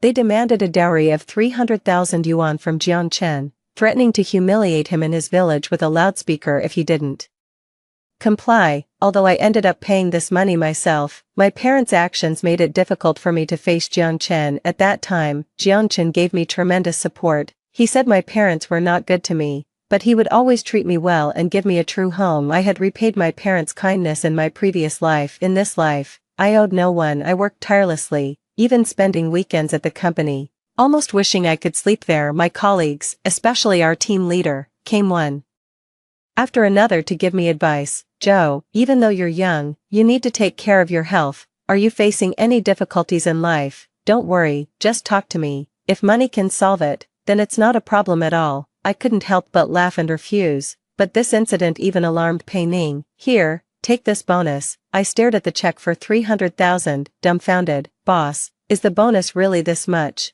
Our company is full of young people and has a great atmosphere. Everyone calls Pei Ning boss, and after a while, I started to call him that too without thinking. Pei Ning nodded. You're worth that much. At that time, houses in many prefecture-level cities cost only 3,000 to 4,000 per square meter. The bonus Pei Ning gave me was enough to buy a house. The head of the e-commerce department gets a commission on sales. From now on, whatever Old Sue gets, you will get too, I gasped. Old Sue is our team leader and a computer science graduate from a prestigious university, and I was just going to be a junior after the summer break. The key point was that this commission was really high, at least several million a year. I opened my mouth, wanting to refuse but also reluctant to let go. Standing there torn, Pei Ning came over and gently patted the top of my head. I said, "You're worth that much," dizzily walking out of the office. I felt like I had been hit by a pie falling from the sky. Is there a more generous boss than Pei Ning in this world? Definitely not. Hey, Guo Qiao, do you want to buy some cryptocurrencies to play around with? I was still lost in the dream of earning millions a year when my shoulder was tapped by our team leader. What kind of coin? Bitcoin. It just came out recently, and it seems pretty interesting. Bitcoin, the same Bitcoin that was a few cents each when it first came out and later rose to $140,000 each. So, I spent the entire 300,000 check on Bitcoin, ending up with 500,000 Bitcoins. Buying too much of this stuff was unnecessary, as it would be hard to sell in large quantities later on. With these 500,000 Bitcoins, what else would I have to worry about in my life? Suddenly, I felt an endless surge of confidence. The future me was already a billionaire. What else was there to fear? Of course, I still needed to work. No matter how rich I might be in the future, I still need to eat and buy a house now. Brother, I finally found you. Brother, I was seriously reviewing an operational report when suddenly a baby's cry broke out in the office. Jiang Taohua, Taohua, what are you doing here? Jiang Chen stood up awkwardly, his face flushed red. Brother, something happened at home. Brother, everyone in the office stood up because Jiang Taohua was only 19 years old, and with her baby face, she looked more like a high school student at first glance. A high school student holding a baby was an odd sight no matter how you looked at it. Jiang Chen, who is this? Jiang Chen sternly took Jiang Taohua and headed outside. I remembered that something indeed happened in Jiang Chen's family a year ago. His father had broken his leg while working on a construction site, and it was quite serious. I even helped with some of the medical expenses at the time. But why did Jiang Taohua bring a child with her? Jiang Taohua was a traditional rural girl who dropped out of junior high to work and support her brother's education. After working for several years, she had an early marriage and started a family with a boy from the village. Her family received a dowry of 100,000 yuan from the groom's side, but her own dowry was only 3 quilts, making her life quite difficult after marriage. However, she was extremely proud of her brother, who attended a prestigious university, always talking about him with great admiration. Jiang Chen's younger brother was still in middle school, and with their father's recent accident, the family was facing hard times. Sure enough, Jiang Chen soon came upstairs, looking dejected, and pulled me aside. Gu Qiao, could you lend me 100,000 yuan? I thought I was hearing things. What? Gu Qiao, he's the man you've called dad for so many years. You can't just ignore this, can you?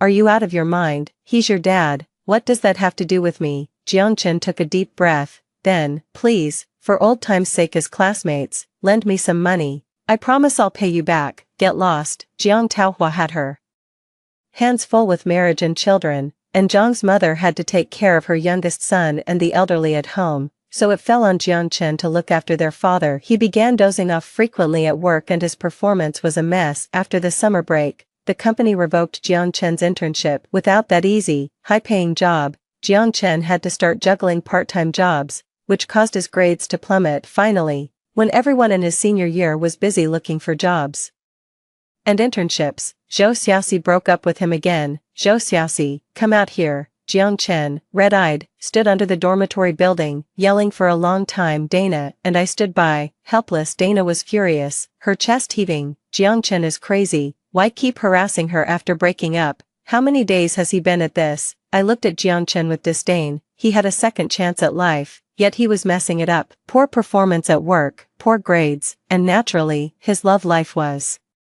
failing too. It seemed he thought having a second chance meant he had a magic touch, that the future was bright, but without effort, what future could there be? Just like studying, someone who doesn't work hard couldn't enter a good university even if they repeated high school 10 times. Life is similar. being reborn just meant understanding the trends of the times better, having a few more opportunities than others, but it didn't mean you could succeed effortlessly, even if you wanted to make money through real estate. You still had to earn your initial capital, but Jiangchen had always been laid back. Even in his past life it was me who had to push him forward, which often led to arguments. He liked fishing, painting, and drinking tea. He believed money was never ending and that life needed to be poetic and picturesque. As for me, I always wanted to reach higher and further, to see those vistas I'd never seen before. I'm so mad. Meeting Jiangchen was really bad luck. Zhou Xiaoxi was so upset she couldn't even eat. You don't know how outrageous Jiangchen is, always saying we'd get married right after graduation,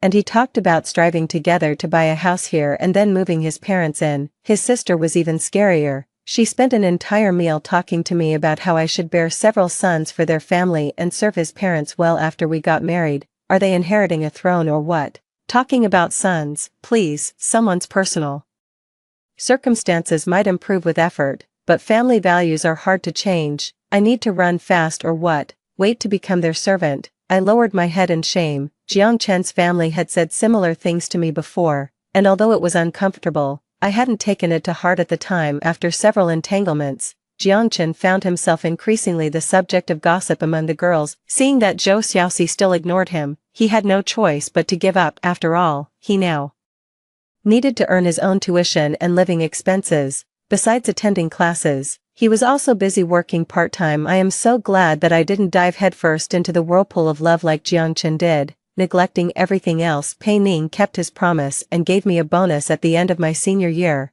I used that money to mortgage a few well-located properties, and my life began to stabilize. Zhou Xiaoxi remained a close friend of mine. She passed the civil service exam, and her family bought her a house in full, allowing her to live a comfortable and relaxed life. Many of our classmates also stayed in this city, and I ended up being the most successful among them. Later, I heard that Jiangchen was still single, continually going on blind dates. However, without a house or car, and coming from a less affluent family, not many girls with better prospects were interested in him. Zhou Xiaoxi got married to a high school classmate, a childhood sweetheart who was well matched in social status. After attending the wedding, I encountered Jiangchen at the hotel entrance. He looked somewhat haggard, his pale chin covered in stubble. Gu Qiao, are you laughing at me? Inside, I'm just trying to pursue my own love. What's wrong with that? I chuckled lightly. Jiangchen, I used to think the same way in my past life. With that, I drove off in my 911 without looking back. Under the sunlight,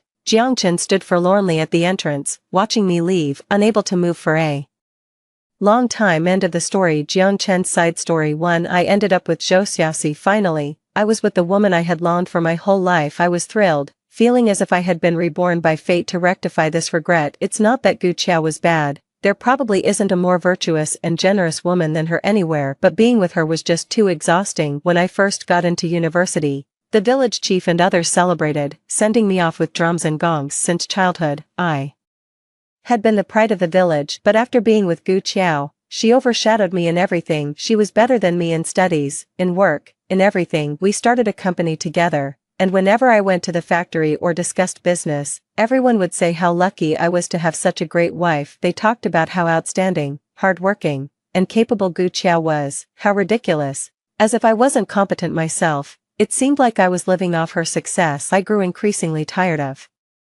Gu Qiao. Every day, she was like a whirlwind, managing the company, the kids, and me. She would urge me to handle business, push me to meet performance targets, and even openly criticize my department's failure to meet quarterly goals during company meetings. She was the same with our child, pushing for academic excellence, piano lessons, basketball. It was as if he was training for a decathlon. Being her son was truly miserable. A woman should be gentle, delicate, pure, and kind to be adorable, just like Zhou Xiaoxi, who could act coy, dress up, and sweetly call me brother. I would have given anything to see her happy smile too. We've been together for half a month now. I began to feel that something was off. Why doesn't Zhou Xiaoxi ever pay for anything? It wouldn't matter if I had money, but I'm just a student right now, even though I just received a scholarship. That's my living expenses for the year. When I was with Gu Qiao before, we always split the bill. Gu Qiao always said that men and women are equal now. Girls also work, earn money, and attend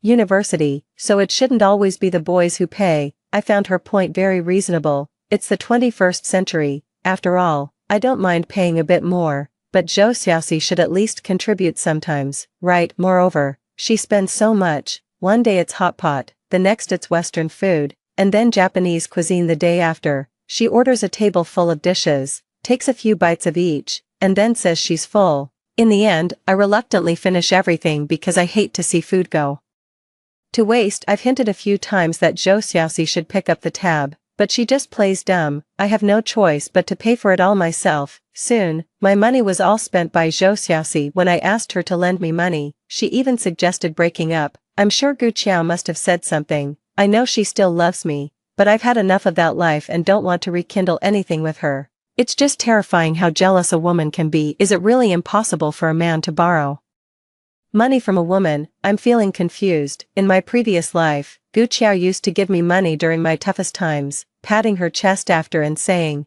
"Don't be embarrassed, I'm lending this to you." Although I never had the chance to pay her back, once we became a family, it didn't seem necessary. I opened my phone to see Gu Qiao's photos, but it was filled with pictures of Zhou Xiaoxi. I miss Gu Qiao a bit. During our internship at the same company, seeing Gu Qiao so vibrant and energetic every day stirred a mix of complex emotions in me, even some resentment. She used to say how much she loved me, and now she seems to be living happily without me. I started to deliberately target Gu Qiao, making ambiguous and odd comments. From initially getting angry, Gu Qiao began to ignore me. I panicked. Indifference, not hate, is the opposite of love. Gu Qiao has started to disregard me. She gets along well with her colleagues, and many have even started introducing potential partners to her.